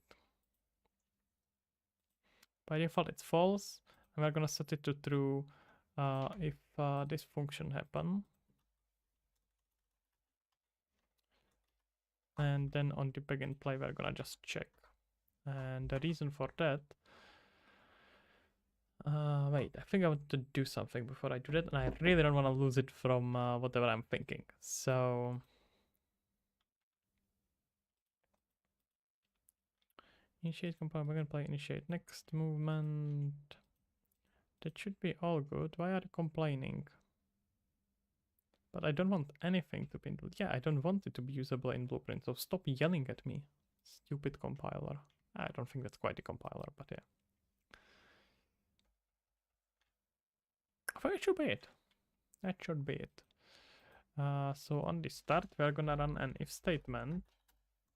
That's gonna check if v is component moving set is equal to false. Then we are gonna get owner. Now we're gonna do something else. We're gonna get ourselves a moving component, and we are gonna set it to get owner. And from this, we are gonna get here a. Wait, I can set it like this? No. That would be very strange. And get scene component, get root component. There we go. So why I am doing this is because I can very easily see how someone will want to just slap this component on onto actor that's not a blueprint. And if you are not in the blueprint, you can actually run initiation, which is very useful when I'm in the blueprint, because then I can have here multiple meshes and I want only some of them to hover, or only one of them to hover. So I'm gonna just assign it here, but not if I have just a mesh in here. I want hovering mesh anywhere here. And for that exactly, I'm making this exception that's gonna check whether the setting, whether this whether b moving is set was set to false, and whether it was set to true, because if it's set to true, then we don't care. If it's still false though, which is the default, then we want to take root component of whatever we had. And after that happens, we can finally start. I'm gonna start by initiating the next move. Okay, now we are getting into some more interesting things. So what we are doing here is hovering. That means we need to get ourselves slightly randomized rotation and slightly randomized location. Different actors will randomize in different range. So that means we will need to have here input variables for that. Those will need to be public. So we will need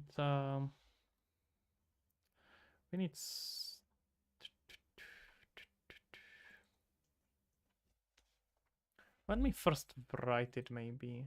No, I'm not sure. I have such a hard time visualizing it in my head even when I'm writing C++ yet. Okay. This is gonna be f vector. That's gonna be our max. No, we want a range, right? Yeah. So let's call this our max hover location. And oh wait, we need this to be properties.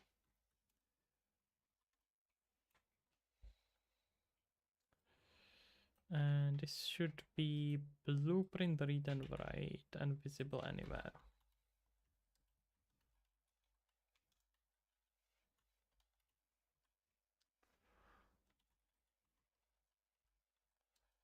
Category here.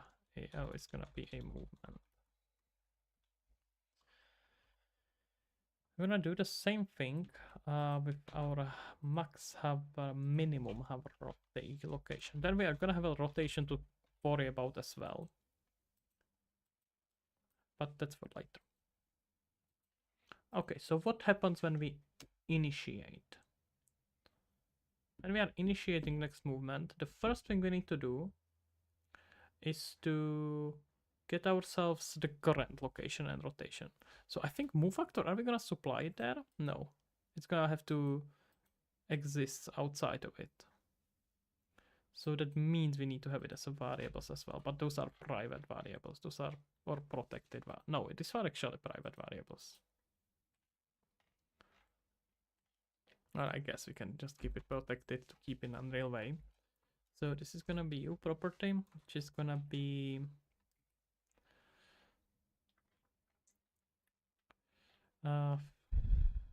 nothing actually. And we can call it effector. Let's call it our start location. And that's everything we need from it. Why are you complaining? I don't care. Okay.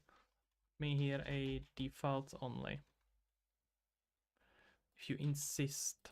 But I don't actually want this at all to be visible in wait, do I even need to specify the property if I don't want it to be accessible in Blueprint? No, right? It can just be like this. If I don't want it to be accessible in the editor, I don't think I need to specify anything.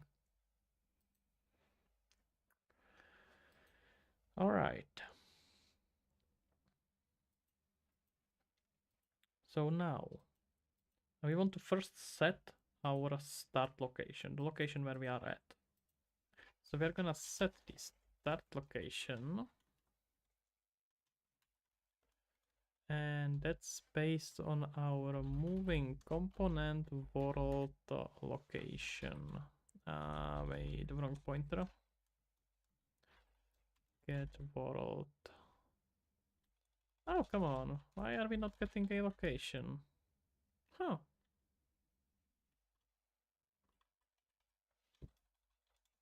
Wait, what am I messing up? Why can't I just get...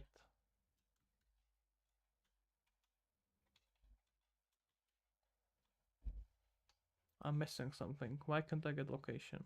This is a actor component. It has to have location.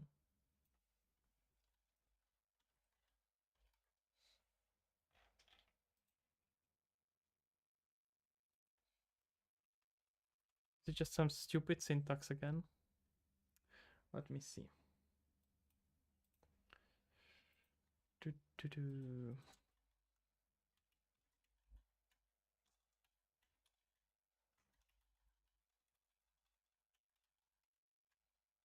Pretty sure that's not correct.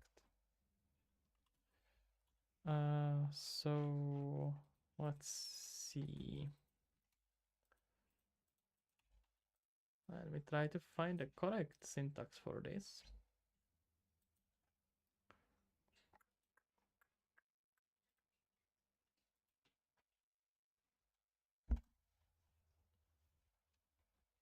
And I can ensure you this is gonna be the stupidest thing you have heard. Wait, what? That's what I tried.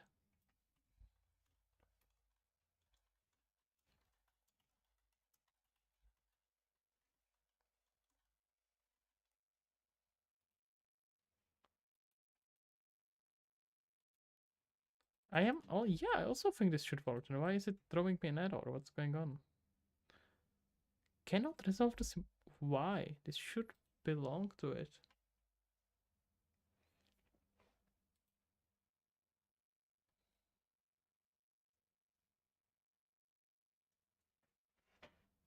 Okay, I'm probably missing something and I have no clue what. I am pretty sure this is correct. And actor location, component, good component. Oh, is it component location? Oh god, no.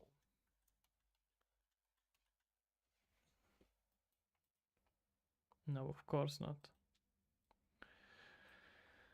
Ah, god damn it. Let's try to find it. Get Told I get. That's why I find it annoying to switch to C++. It's important because you need to practice. But well, I need to practice. I don't know about you, but it's annoying to get stuck on these stupid things that would take me only not even a second in blueprints. Let me see.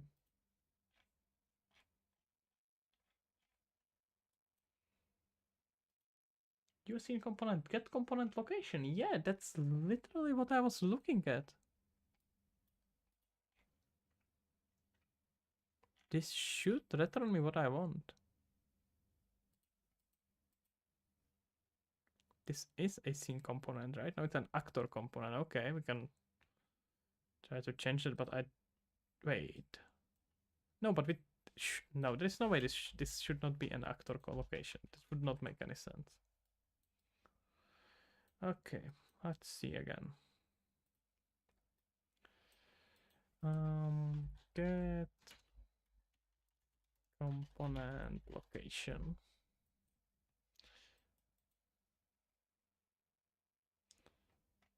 A U actor component.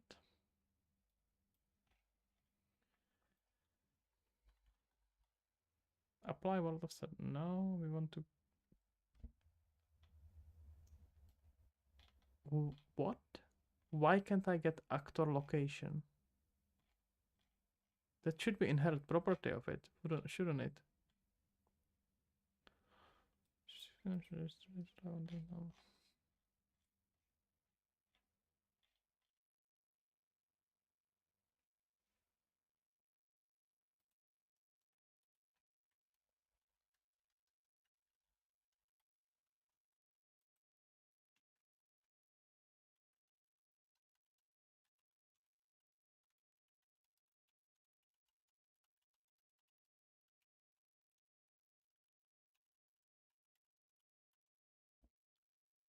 I am missing something pretty stupid.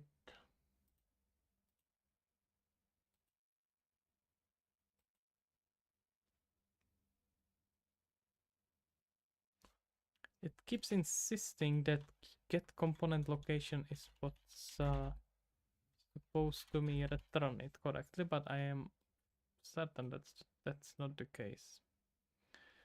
Moving component location, you have a component. Wait, it's not included yet? Is that why? Oh, that would be embarrassing.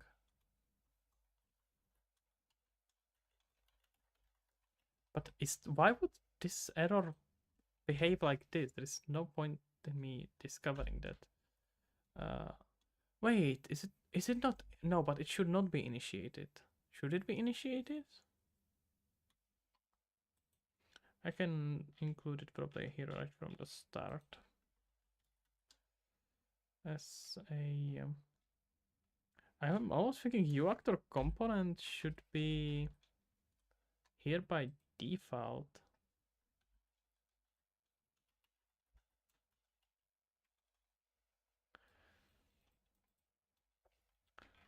I mean, I can create it, but it will need to have some value. And I don't think this should have any value. It gets value only when we set it, right? This doesn't get value automatically.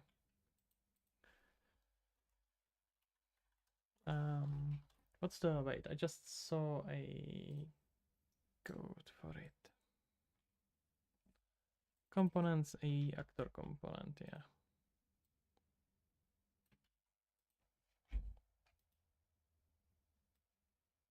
Let's try it one more time. Okay, we have a moving component, which we know is of class UActor component. can find it in the documentation, but we already have it. So no, and this is also not even the proper documentation page. What we want is documentation page of this. And I'm pretty sure we already have that.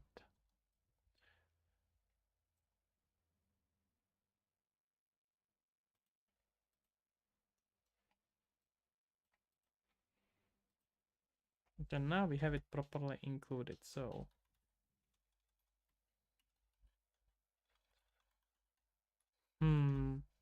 is there a way to put mesh inside a mesh with a low material opacity, but I have the color not affected each other? Like, I mean, if you have yellow inside the red, outside won't be seen as orange. Ooh, probably not, because that's kind of the trying to create a fire mesh. Probably are much better off if doing some Niagara particle effect. Probably not, because that's a color theory. That's not really a rendering issue, right? If you put these two colors next to each other, they are gonna overlap into looking like a color that, like a color in between them, like a blend of them. So I would probably rather look into Niagara effect. That's probably gonna solve it for you.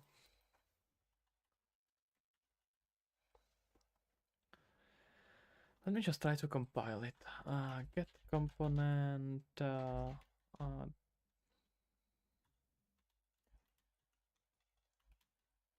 Location. If I just and I can just one more thing I can try, because I can do it here. I can get here a world location. Oh, am I maybe missing a scene component thing? No, I know this is literally what I'm asking it to do, but it refuses to let me do that. Use scene maybe do I need to include scene component logic here? Niagara is too realistic. I'm looking for low poly. There is no difference for between like realistic or non-realistic Niagara. Make a Niagara using polygons. You can have a completely low poly VFX done with Niagara. Niagara is just a VFX system. It has nothing to do with whether it's realistic or not. Okay, I can just save this here so we got it set up. Now it's gonna fail, but I need to know why it's gonna fail.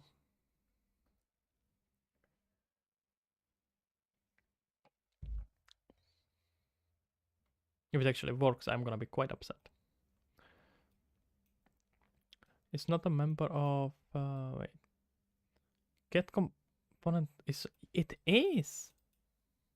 Wait, should I make it use scene component?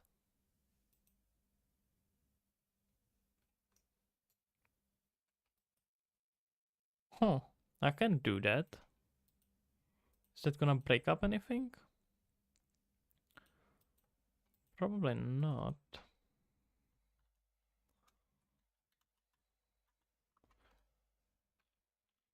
Isn't scene component? Wait, what's the structure there?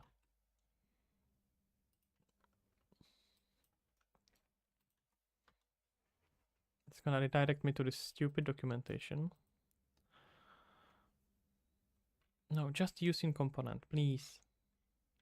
That's exactly why I said this documentation is stupid.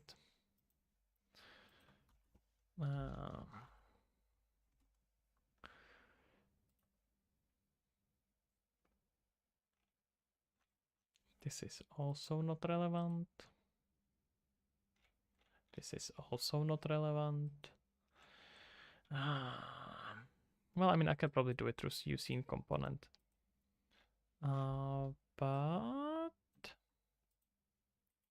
now let me find the documentation page like this. No, probably not. Probably gonna have to find here a scene component header. And now, because our wait, I have to also change that. Oh, I think it should be already changed actually. Use scene component, yep. In that case, what we are supplying here is use scene component. And that should be it.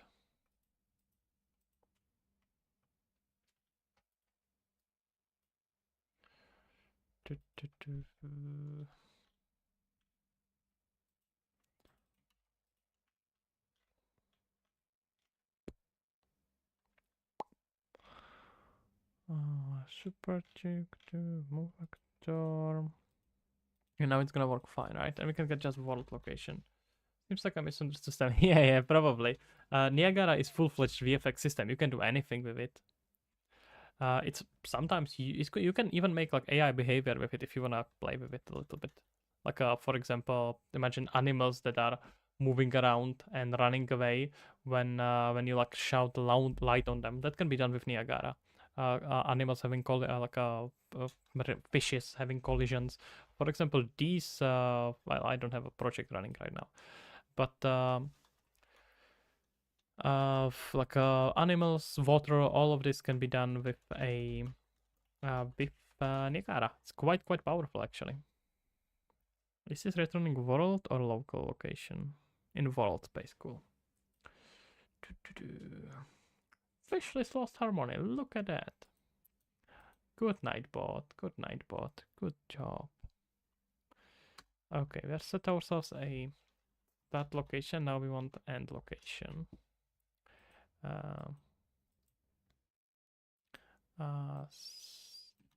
Start location and location. Niagara scares me because I feel like it's going to crash my game in a second. Why would Niagara crash your game? It's quite old system. Way older than most of the things that you have in Unreal right now.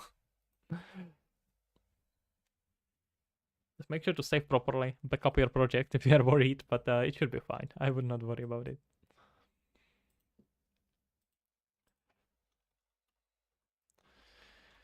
Okay, now do some fun here. Can I set f vector math? I'm kind of messing it up right now, I think.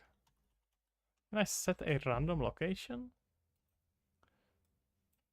Hey, let me see.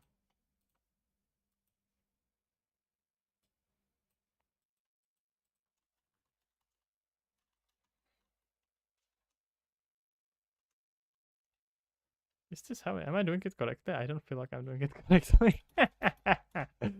Okay. How should this be used? Dude, this is completely pointless. These documentation pages. It's not at all giving me when I ask for f random location and it gets me to enhanced input. Not random location, random vector. Tried this morning, but it crashed my game. I couldn't open it all after I deleted the level. That seems very unlikely. That would be Niagara's fault. Look into make sure to back up your project, right? Just zip it all and save it somewhere else. But that should not be the Niagara problem. Okay, I think this is completely different function than we want. What I had there before, I think may have not been completely random. I'm gonna tell you guys how I'm hijacking ChatGPT. You just tell him to fix your code and then write there something that sounds almost correct. That sounds like it could work, and he's gonna tell you how it should actually be. That's the hack, how to work with syntax properly. And he's nah, he's lying actually. It did not work very well.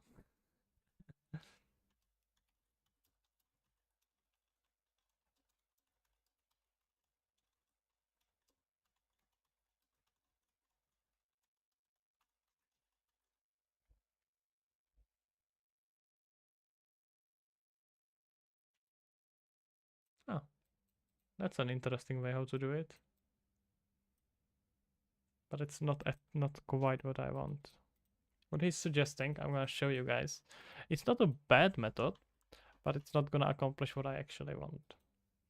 So this is not a bad way how to go about it. If I was actually really just randomizing randomizing the total location, but I want to randomize all of my locations, so this is not gonna work.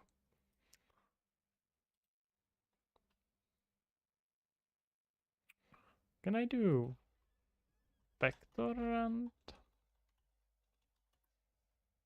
I'm just making it up, so I doubt that's the case. No.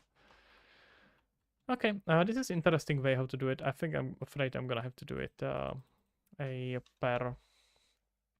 per axis, but I kinda had a suspicion that's gonna happen. Also, I tried like 10 minutes, same time, the game will lag terribly. Wait, one more time.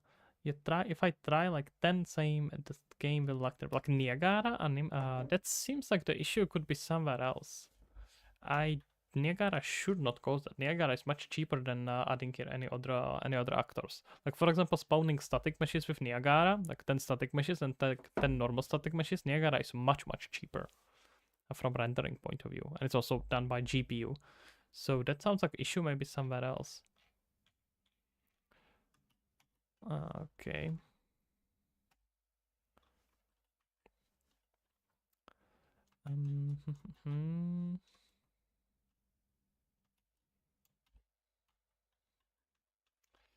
Wait, it's fmat random, f random. Wait, no, I'm messing something up. What's that syntax? It's fmat, frand. I was almost right actually.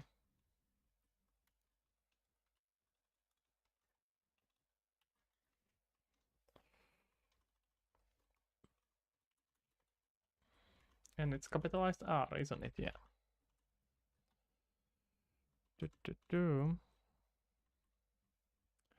And we're gonna want probably here our okay, this is a bit stupid, but we want our wait, first is minimum or first is maximum?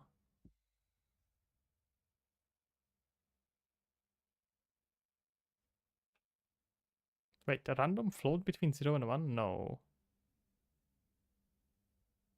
That's not what it does. Or if it does, that's not what I want. Dude, what is 50 search?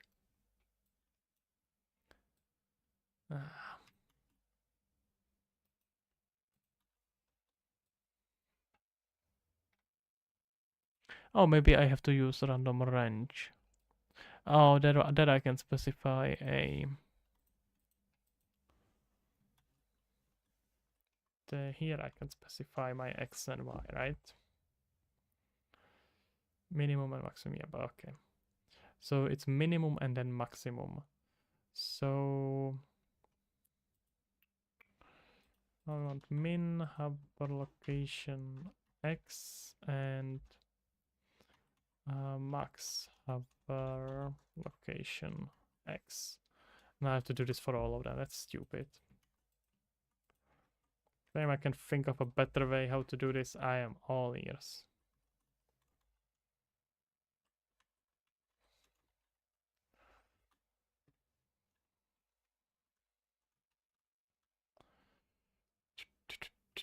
Wait, why are we compiling? I did not ask for that.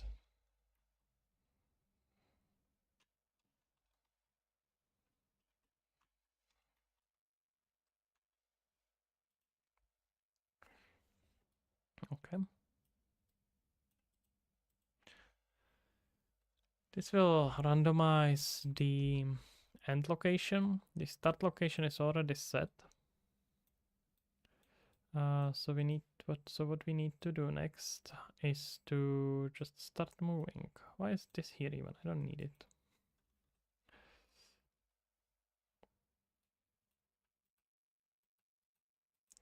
And now we need to get a timer manager.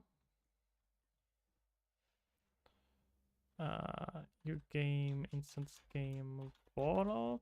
No. God damn it. What was the syntax for starting a timer?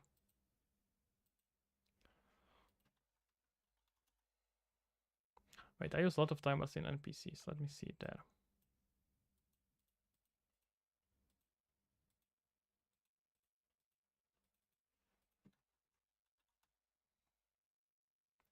Really? I'm gonna pretend like timers are not happening here. We both know that's not the case. There we go. To get it from world first, and then you run it. Alright.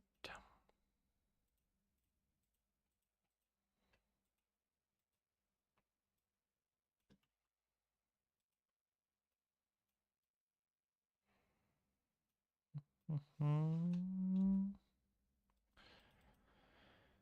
So what we want here is to get ourselves a okay, we need a few things here. So first of all, we're gonna get ourselves a timer.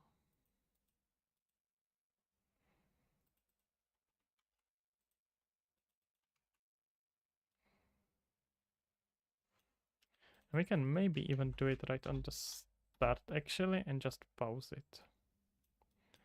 Maybe better approach. It's jumping so weirdly. Don't like that.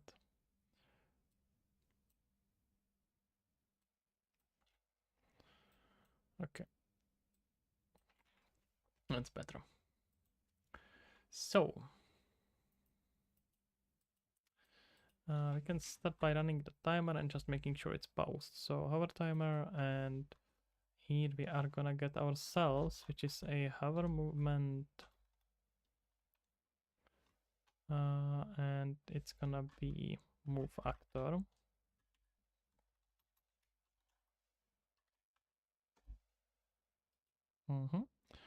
And the rate now. Let's say we're gonna run it in like 60 seconds. 60 frame per second. So that probably means we want 1 divided by 60, which is 0.0116. That's fine for now. I need to fix it later. Fix for lower frame rate.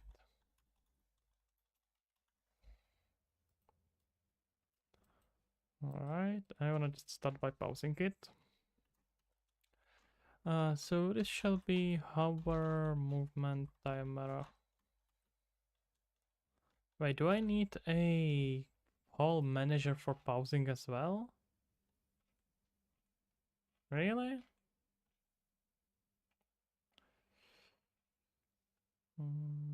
Oh, really? Huh, that's boring. Okay.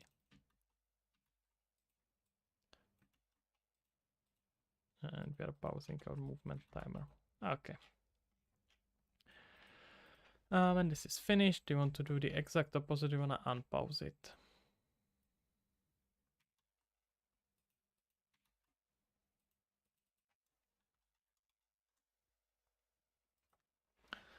Hour movement timer. There we go. All right. Now, the actually interesting part. So, what I want to do is to set. I want to first get ourselves a moving, and we want to check if moving component is valid, right? So I know we don't need to do that, but I actually prefer. Okay, fine. This is not very clean. I don't like it. If this is, we're gonna start this is a check. So this is valid. Then what we are gonna do first is set. No, we want to grab our move, not moving actor, moving component, and set world location and rotation. Now,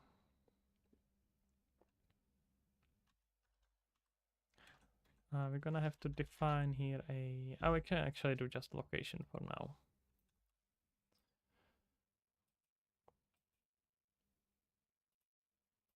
Why are you lying to me? Of course you can. Just forget what?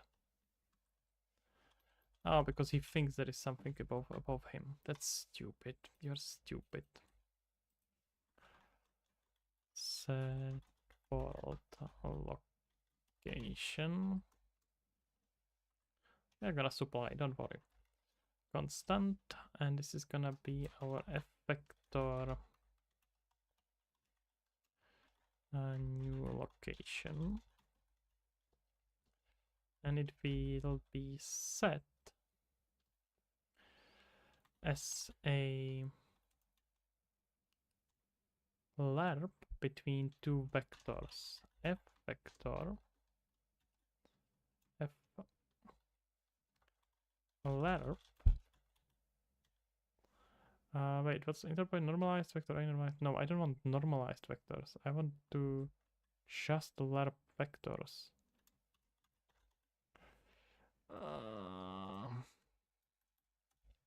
The fuck do I lerp vectors?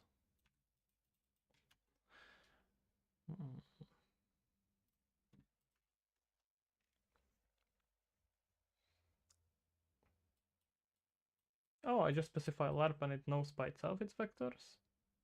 Oh, interesting. Okay.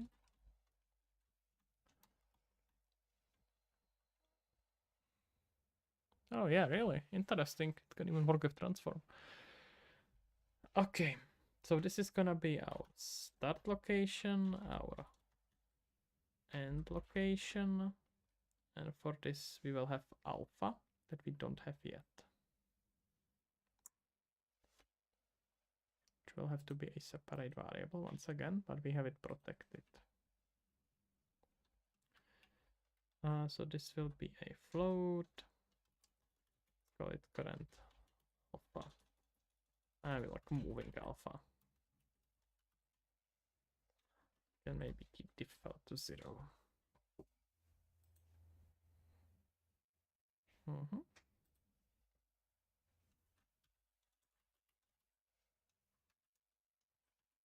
Okay. What we're gonna do here is to oh yeah, of course, set our new location.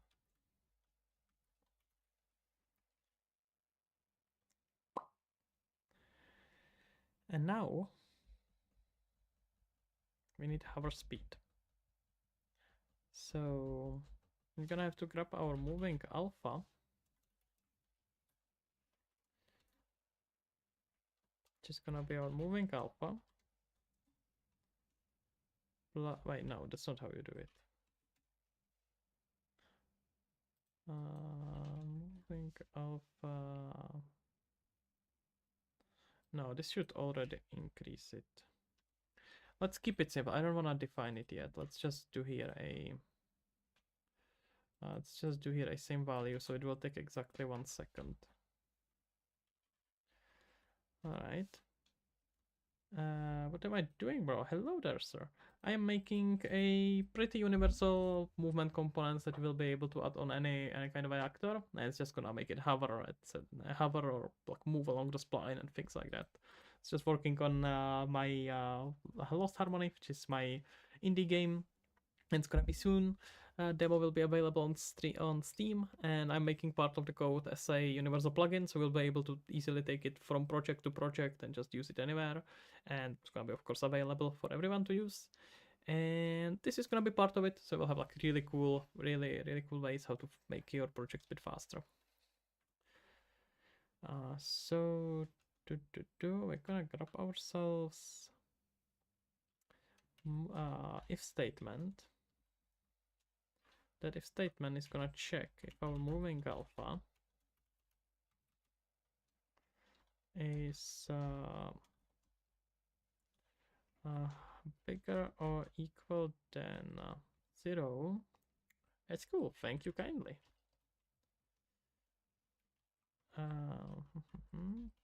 What tech stack am I using? Unreal Engine. If that's what you mean by tech stack. We're missing something. Oh, yes. And if, wait, no, we want a 1. So if this is, looks like Java, it looks nothing like Java. Jeez, have you ever seen Java in your life, dude? Now it's C++. Okay. We got ourselves a moving alpha. If it's bigger than 1, then we want to stop it. So I can pretty much just call this thing. I can maybe pause it first and then call this thing. That's gonna be easier. Pause it. And then we're gonna call initiate next movement. And the first thing this should do is to invalidate our alpha and clear, not invalidate, but clear it on 0. Okay. Are we starting by initiating the movement? Yeah, I think we should get this working. Ladies and gentlemen, this should be fine.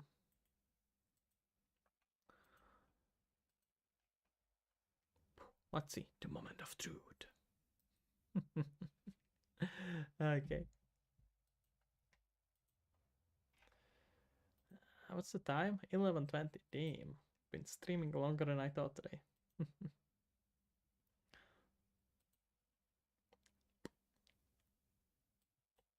Yeah, come on. Where are you? Oh, is it still? Oh, I just compiled it. I thought I actually will run it as well. Let's maybe run it in debug so we can, in case something is not gonna be working, you can just test it right away.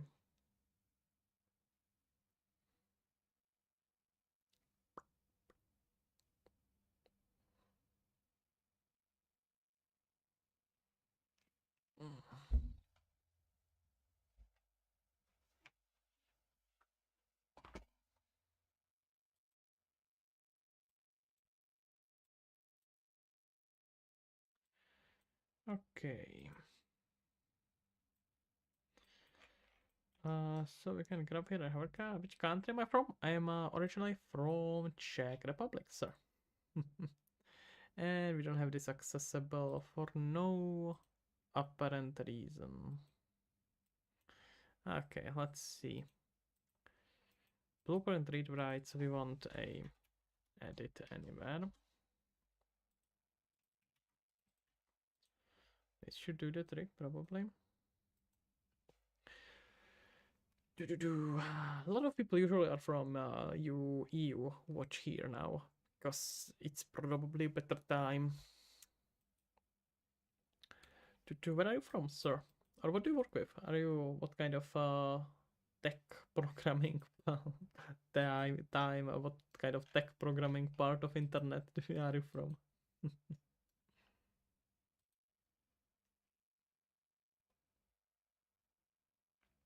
If I'm gonna get stuck on some stupid macros again, I'm gonna be quite upset.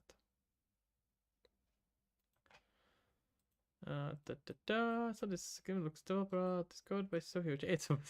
It's very, very huge. And it's this one. This game doesn't even have that big of a code base, honestly. Usually Lost Harmony has pretty small one. Most games tend to have way, way bigger code base than I do. Even most games that I did have way smaller code base than I do. Than I have right now. Yeah, it tends to be really huge. I'm learning web development, mostly working on front end, but gotcha. I adjust it now. Thank you. Okay. Let's try 50 times 50 times 50, and we can do oh. That's fine. Okay. Let's see the moment of truth.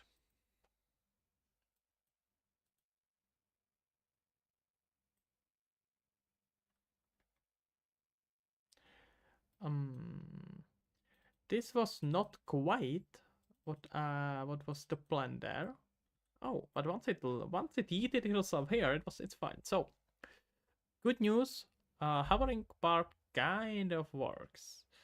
Bad news, it yeets itself to the center of the world. Oh, look at this. So why?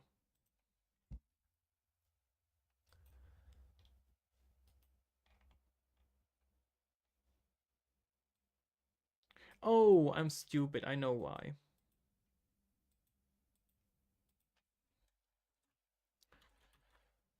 Plus start location X. This is why. Subscribe. Well, thank you kindly, sir. I do appreciate it. Are you looking into game development or are you just stopping by?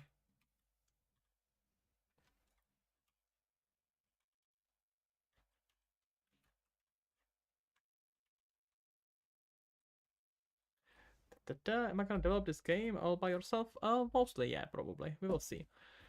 The demo is almost done, so that I'm coding wise finishing myself. I don't work. I don't make any sounds. I make everything except the sound. So that's the thing. For sound, I have teamed up with an amazing audio composer who is handling that part way better than I ever could. But all the programming and visuals and everything else is on me. So I'm gonna at least finish it up to the demo, and then we will see how it's gonna go. Who knows?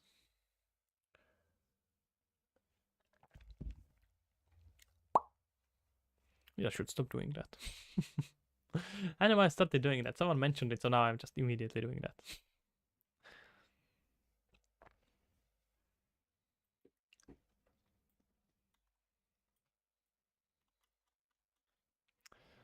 I think that should work now. There we go. But now it's heating itself. Oh, I see. Now it's gonna forever go into the... We need scene component relevant to that. God damn it, I forgot about it.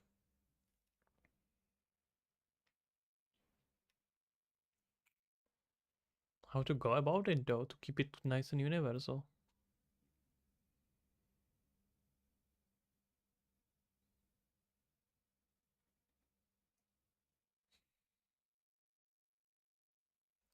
Oh, this is actually a bigger problem than you may think. I have a friend who uses Unreal Engine for VFX work. It's very good software. It's an amazing software. Yeah, it's very impressive engine. It's being used in movies a lot.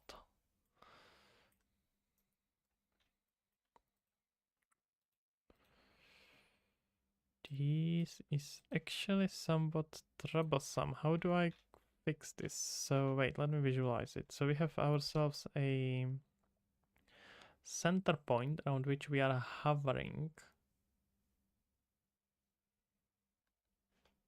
If I do this, if I do what I want to do, I know how to fix it, but it's gonna make it slightly less universal. That's probably fine. That's a sacrifice I'm willing to make. Yeah, it's probably fine.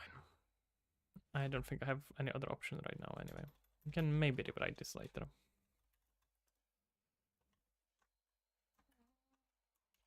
We're gonna get ourselves a root component. And from the root component, we are gonna get ourselves a location. This should fix it. Which also means it's not gonna work with a simple meshes.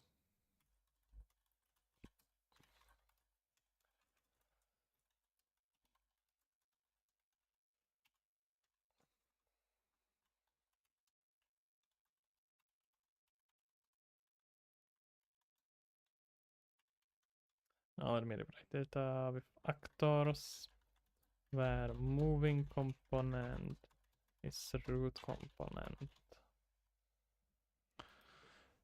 How many years of experience do I have in indie game development? 5, 6, 7? I don't know, somewhere around there. Depends how do you count that. 5 to 6 of professional game development. So where that means where people actually pay me. Started fairly early.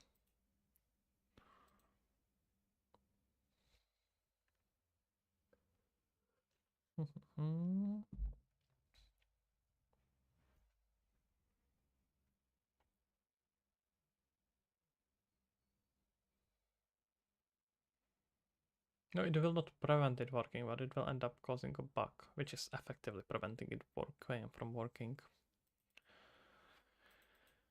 So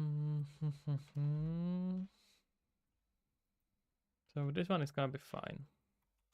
That's cool. Have you made any games you can check out? I made a bunch of VR games. I don't know how much you are into that, like Oculus Quest VR games.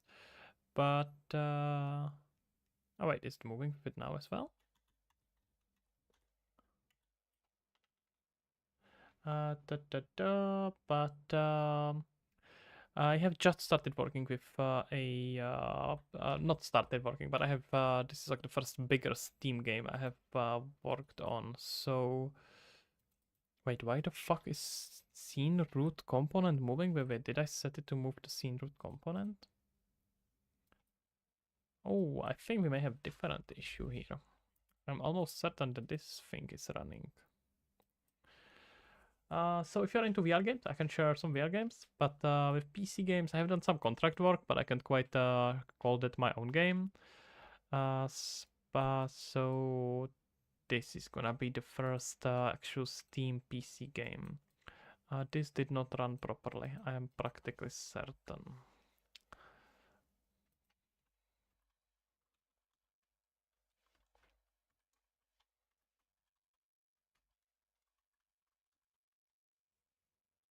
Wait, did I mess up the stars? Yeah.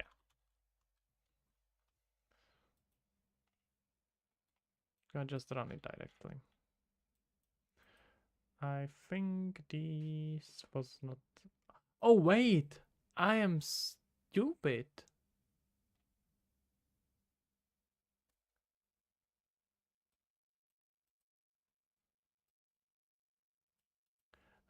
Right, good luck on your game, bro. Thank you kindly. Well, if you wanna wishlist it, we got a link on Steam here.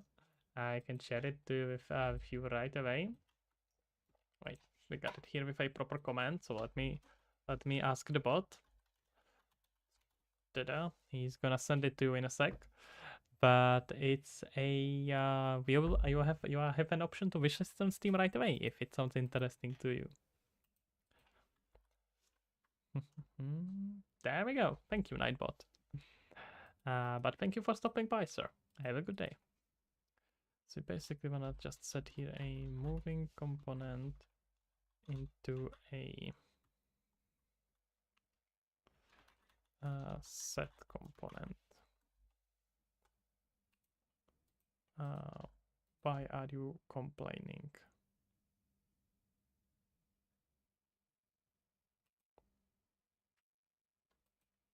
Oh, does it have to have two? Stupid. This should do the trick. Let's actually run it in debug now. I don't want to get stuck on it. It's moving the whole scene route. That's interesting. So it must have set the scene route as a moving component.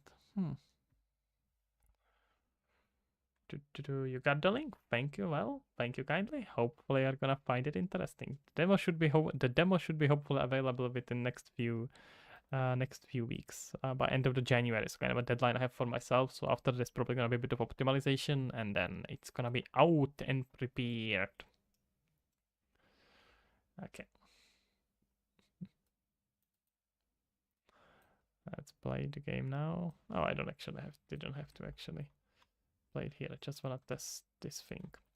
I can also just do it by, well, no, I can just test it later. It should be, wait, this should be happening in the, this should be already set actually. I can do it in the simulation. This setting is not setting itself correctly. I am almost certain.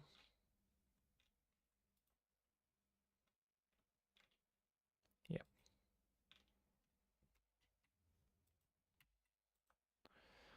Okay. So this does not get set properly. Okay.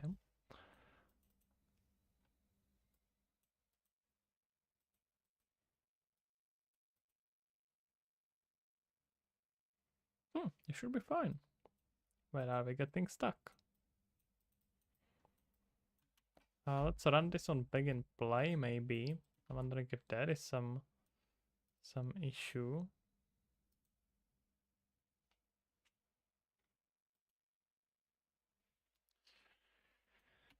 No. Okay, let's put here some breakpoints and figure it out.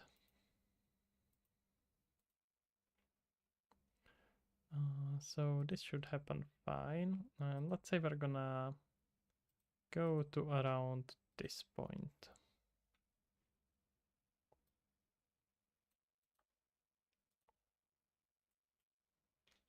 We are not even getting there. Wow, that is suspicious. Excuse me, guys. We have here a rebellion. Did I run it into debug? I think so. I did run it. Yeah, I am running it in debug. Okay. Let's check it, I don't know, here. Okay, now it's running immediately. That's to be kind of expected. Looping we are running correctly. Alright. Oh, it has first delay 1 second. Oh, but it's just because I'm pausing it. Makes sense. Okay, what's gonna happen next? Well, the main thing that happens is that it doesn't move, and that's not good. We don't want that. So next, we should run at least to initiate move. There is no reason why it shouldn't initiate the movement, so let's try. Exactly what I was thinking. The locations are fine. Owner is fine. Vector component, that should be fine. This is null PTR, exactly like I thought. But we are running our initiate component, so why is this not correctly set? Let's try to just run a breakpoint here. Oh, the initiate component, yeah. Oh, I stopped the game. God damn it. Okay. Let's try it here. This is actually the important part.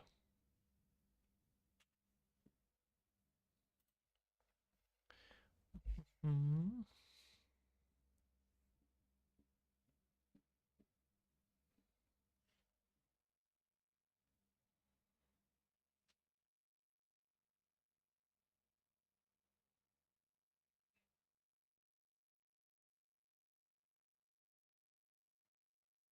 Oh, we're taking its time. That's fine. Oh, it ran while initiating. Okay, this works fine.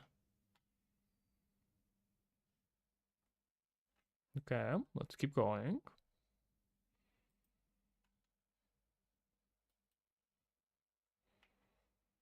This is setting it correctly.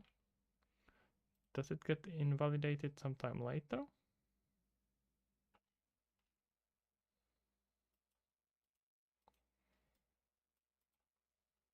Oh, we need to let it run. Why does it keep resetting it? Alright, let's try it now. I would expect it's gonna run the initiation again. Okay, it ran here. So it did not run the initiation again. That's a good knowledge to have as well. We're continuing here, makes sense. And now we are running this thing. That makes a lot of sense as well. But I mainly care to know whether our set component is not gonna let me read it here. That's annoying. Moving component is null PTR. It got cleared up again. Oh. Okay. Oh, I closed it again. God damn it.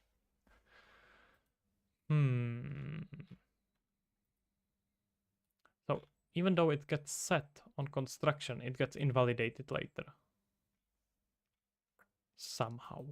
Somehow Palpatine has returned. Alright. Let's run it again. Kind of hardcore. I can set the variable directly just to get away with it right now. But it's gonna need a better solution long term.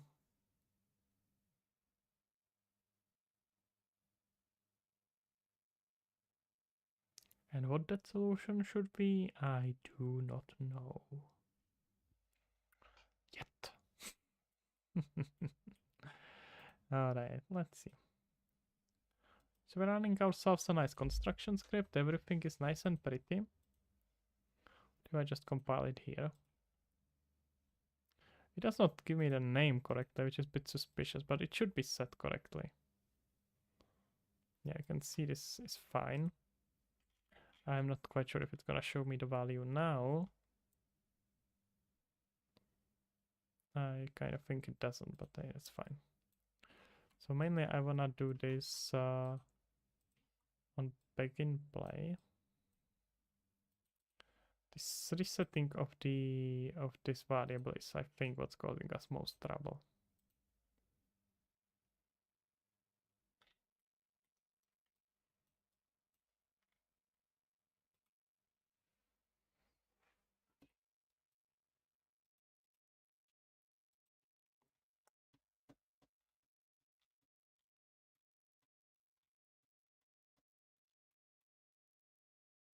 This is highly suspicious.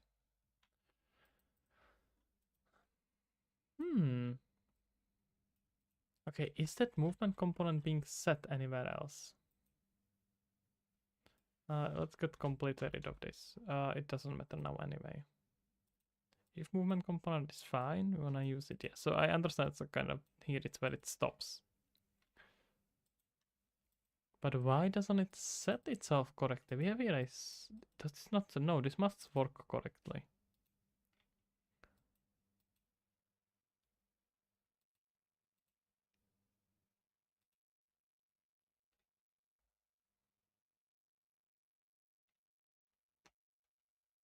It's like it runs another construction that clears it.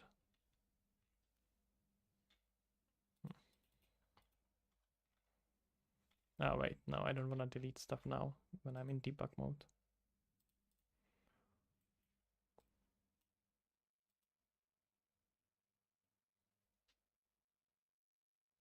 Oh, yeah, okay, never mind. It's already being like, no, you can't do that. And he's right, I can't do that.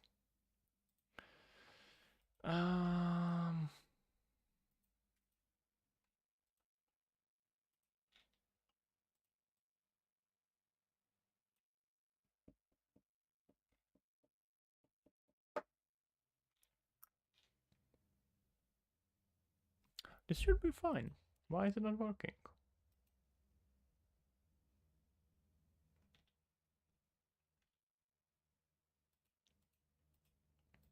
Well, I can simplify it right now. Edit anywhere and blueprint read write. Just for now, okay? Just so we set it. We want this working. And let's just completely ignore this this nonsense. Sure, yeah, it works. It's actually first time for me playing with Niagara, and the settings that was actually sick. Yeah. I hope that in this context sick means great, because I think Niagara is amazing. It's really cool. I just need to invalidate this. Either way, I'm glad you made it work. Good job. Good job right there. I am gonna have to take this and move it down here. I'm not quite there.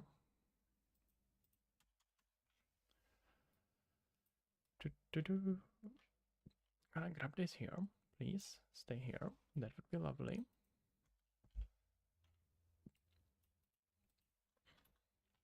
And I wanna get rid of this for now. Oh wait, no. Wrong actor. Wrong function.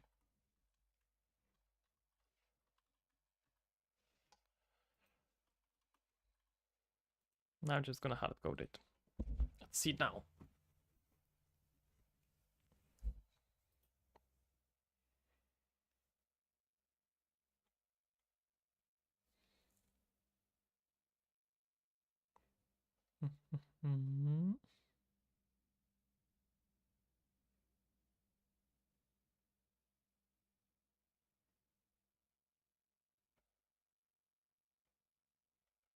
We have time, don't worry about it, Unreal.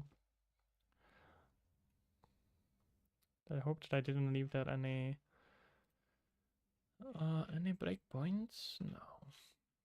That looks nice. Of course.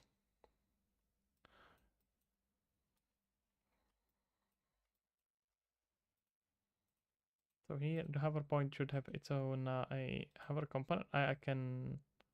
That would be lovely to being able to set it like this. That would probably not quite work though.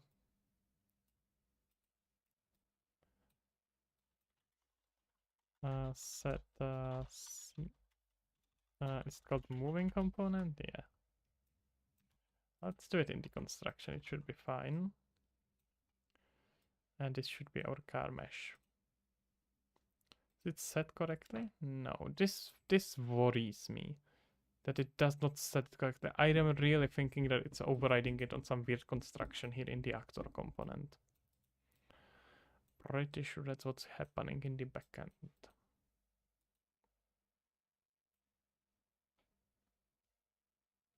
Where is the car?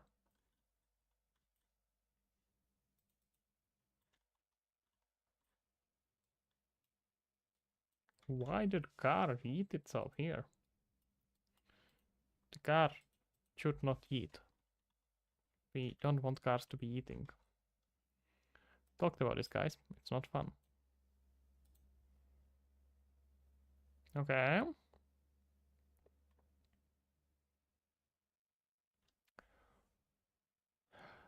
You would be surprised, but this is actually what it's supposed to do.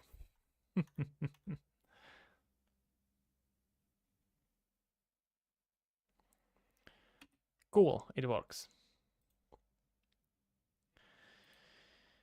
Okay. I am not sure why that setter function did not work, but whatever. I don't need it right now. I can just keep it clear. So when this is higher than 1, we actually want to tell it to go back. But how do we do that? I'll change this to subtracking.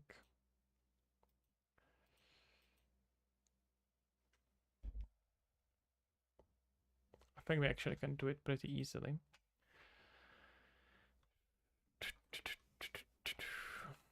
If we turn this into a variable,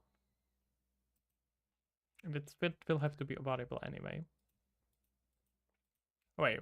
I'm still running it, right? Yeah. Let's save it. And this will actually even eventually be a public variable. So we can set it exactly like this.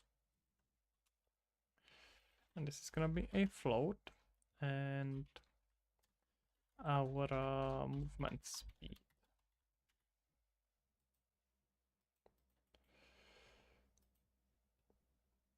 And whenever you are looking for a new location, you're gonna set your movement speed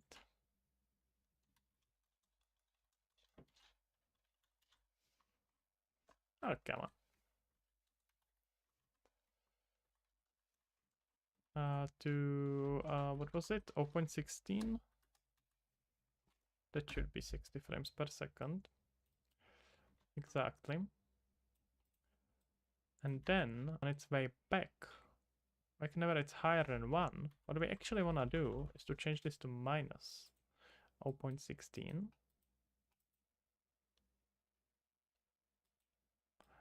We can simplify this maybe. Yes. And I have to wrap this with another if statement. This is getting a bit clumsy, guys, so be careful here. If our moving alpha is actually less or equal to 0, then we want to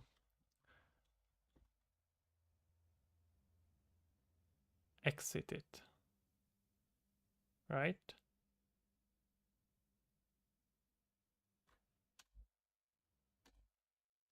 If it's less or equal to 0, we want to do all this. And we're pausing the timer, so wait, it cannot be less than 0. No, that should be fine. I can kind of move this if statement inside that if statement, actually. No, the other way around. But no, I can't. Never mind, I'm stupid.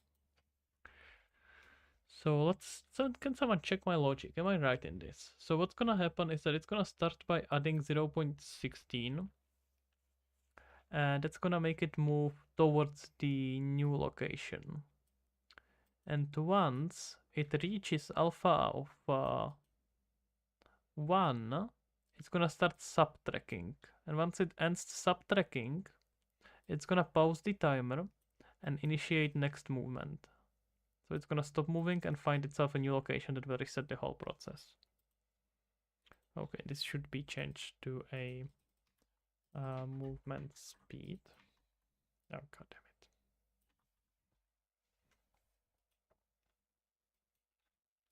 Am I right in that? I think that should be pretty nice and quick way how to do kind of a flip-flop with timers.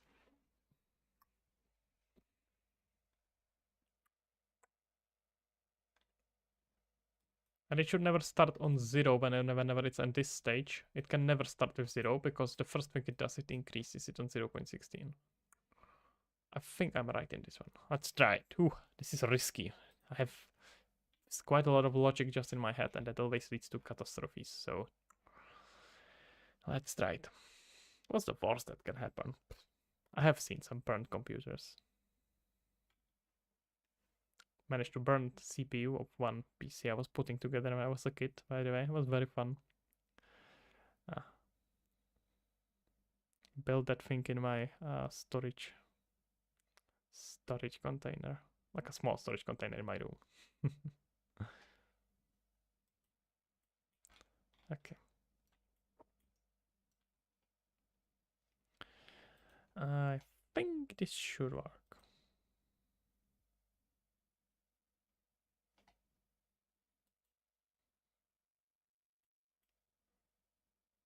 Look at it! That's actually working quite nicely.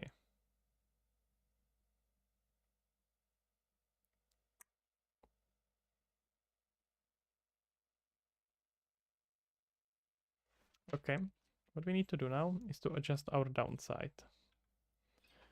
So this is gonna be now minus 50.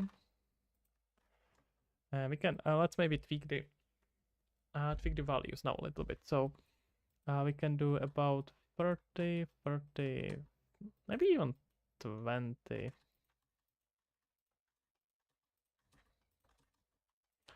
And this should be 60 and minus 60. Let's go. Oh, this should be minus 20 actually.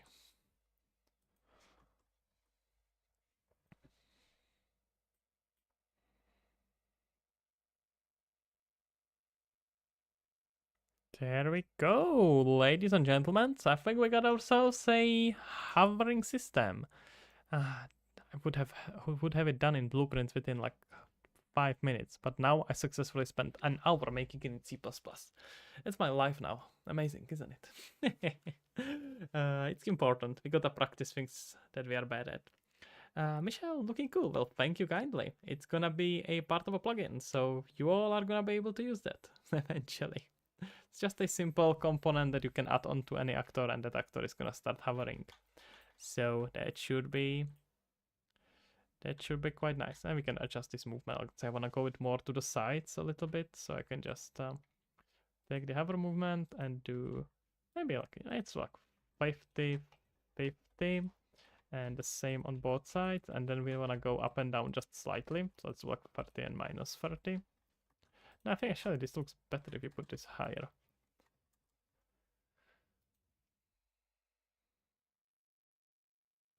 Now it's moving too fast because I put that way too high of values, and I don't have a way how to adjust the speed yet. But it's gonna work, eh? It's eventually gonna show up. It's not too important right now. Get ourselves some hovering with just slight movement to the sides. And what's coolest about it, if you move a default scene route, it's gonna automatically adjust itself to hover around it. Not by itself, but not when it's moving, but maybe that actually could work even when it's moving if I set it better.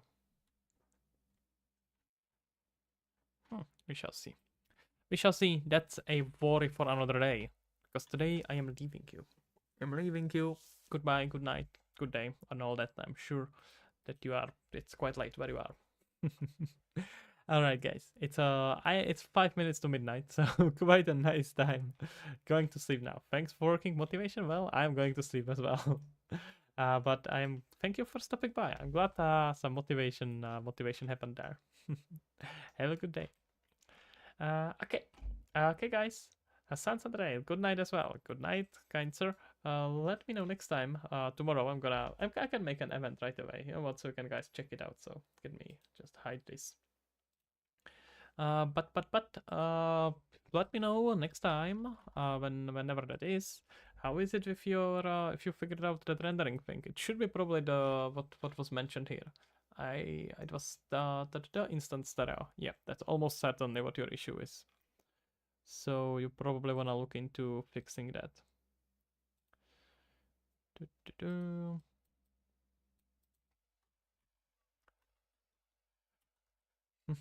It wasn't actually. Oh, interesting. What was it? The Vulcan, or have you managed to figure it out?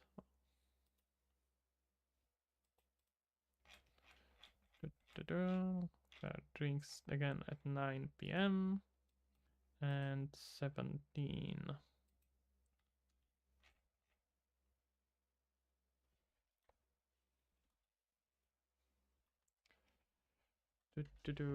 Have a look into it. Okay.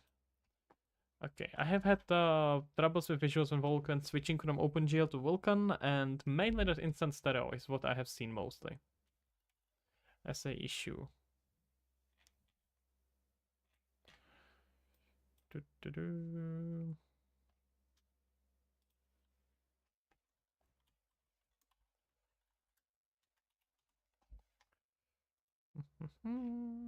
17, that's tomorrow, and 9 p.m. I think it's gonna quite nicely end up being around the midnight where we're gonna end the stream. That's somewhat appropriate. It's gonna be 3 hours.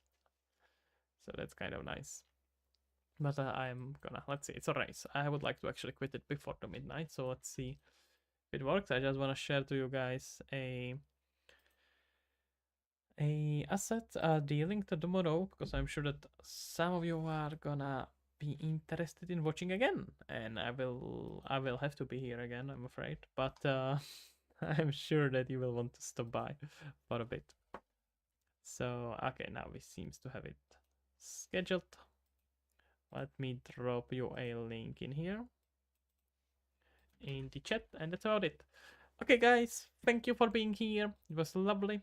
Got quite a lot of done, mostly on plugin, but a lot of it is applicable directly to puzzles I'm making right now, which is so cool. I actually really enjoy now working on a game while a lot of the code being written. It's like a good principle. The code is written very consciously in a way where it will make it just few clicks to turn it into a universal plugin and usable outside of the engine. I think it's a good principle to think about, because it kind of forces you to make the code modular, and that generally tends to be a good approach. Not always. Sometimes make code modular is unnecessarily stupid and takes unnecessary amount of time. But a lot of the times it's quite good and quite a good idea. So okay, you got the link for next live event tomorrow, and that's it. I'm disappearing now. Have a good night, guys. Have a good evening. Bye bye. Thank you.